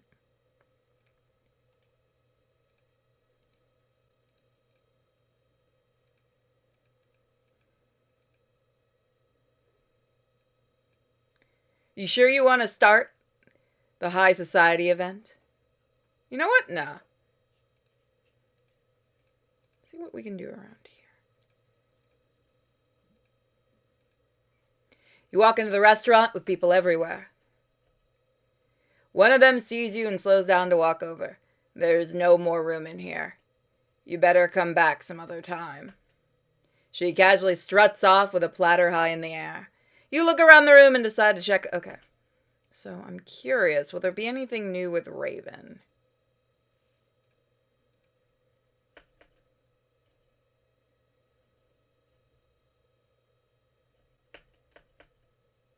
Did you request a private order? Raven shifts her hips, a slight sigh. Oh, whatever. Okay, so this seems like the same thing. Yeah, this is the same.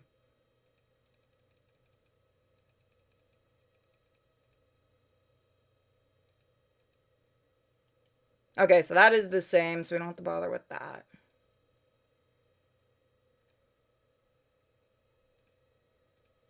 Well, let's do the villain's ball just because we want to look at the other. We want to look at the different girls.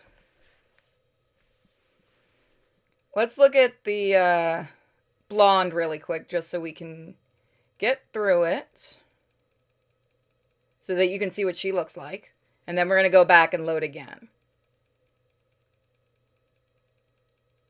I do want to do the high society one, so that's probably going to be next. Just go like this. No, I can't skip. Okay. I've done this, though. Yeah, I have. Okay, good. Damn it. Go back.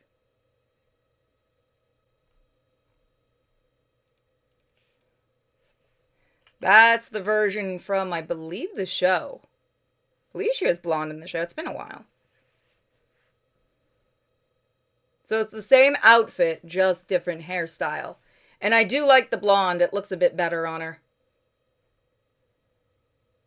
It's a very slow pan, folks, so you can enjoy everything.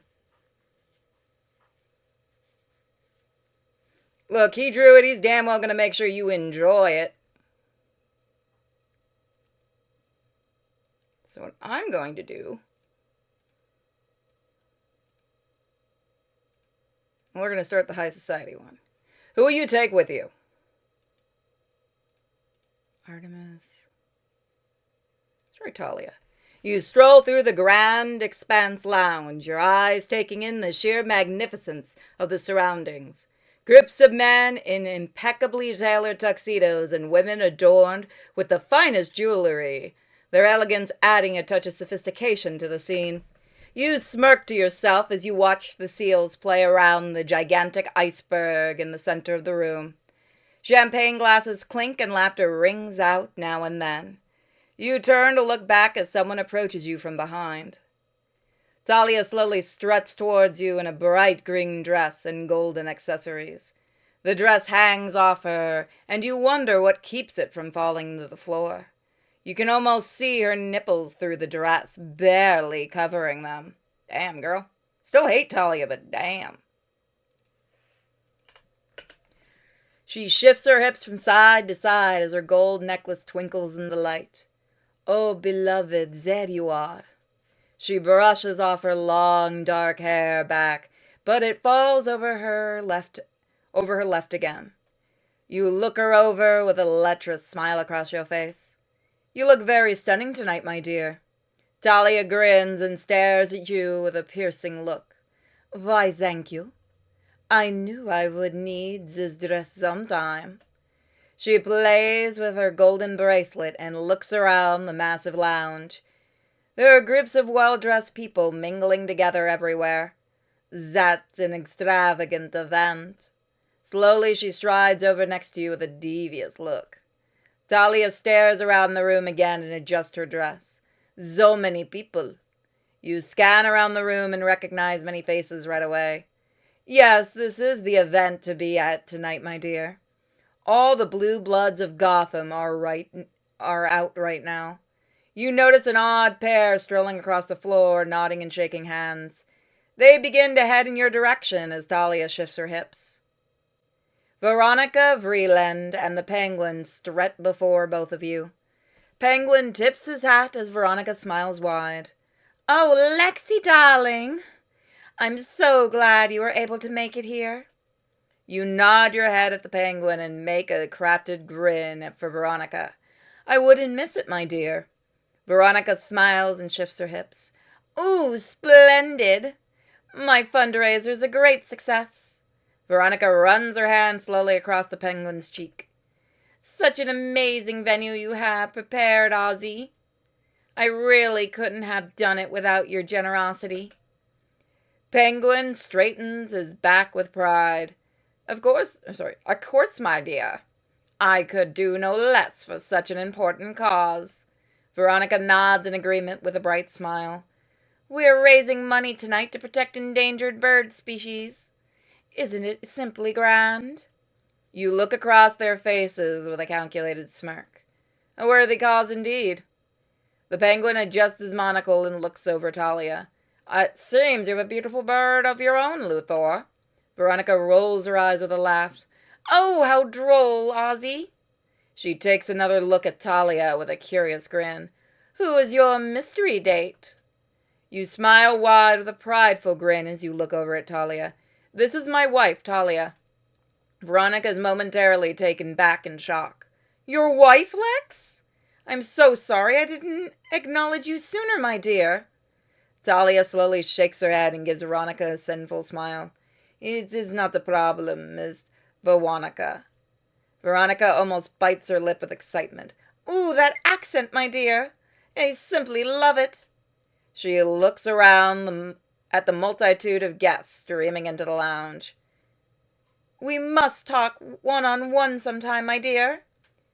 Well, we should be moving on, Ozzy. We have a lot of people to meet and greet. Penguin tips his hat and nods at Veronica. Quite right, my dear. Veronica looks you up and down with a sly grin. I'll surely see you again tonight, Lex, darling. It was a pleasure to meet you, Talia. She struts off with the penguin close to her side. You both watch them move to the next crowd of people. Talia watches her with a careful eye as she moves off again. That's such a nice woman. You make a serious face as you look out around the lounge. Be careful with these people, my dear. They are wolves in sheep's clothing, in the truest of terms. Talia observes people laughing and shaking hands with big smiles. I see, beloved. Do not worry about me. She adjusts her dress and moves her necklace to position she likes. I have dealt with such people many times. You give her a confident smile as you nod in agreement. Yes, I have every confidence you can handle yourself, my dear. Talia stares up at the dance floor as the band starts up a song. I will go and join myself with some dancing.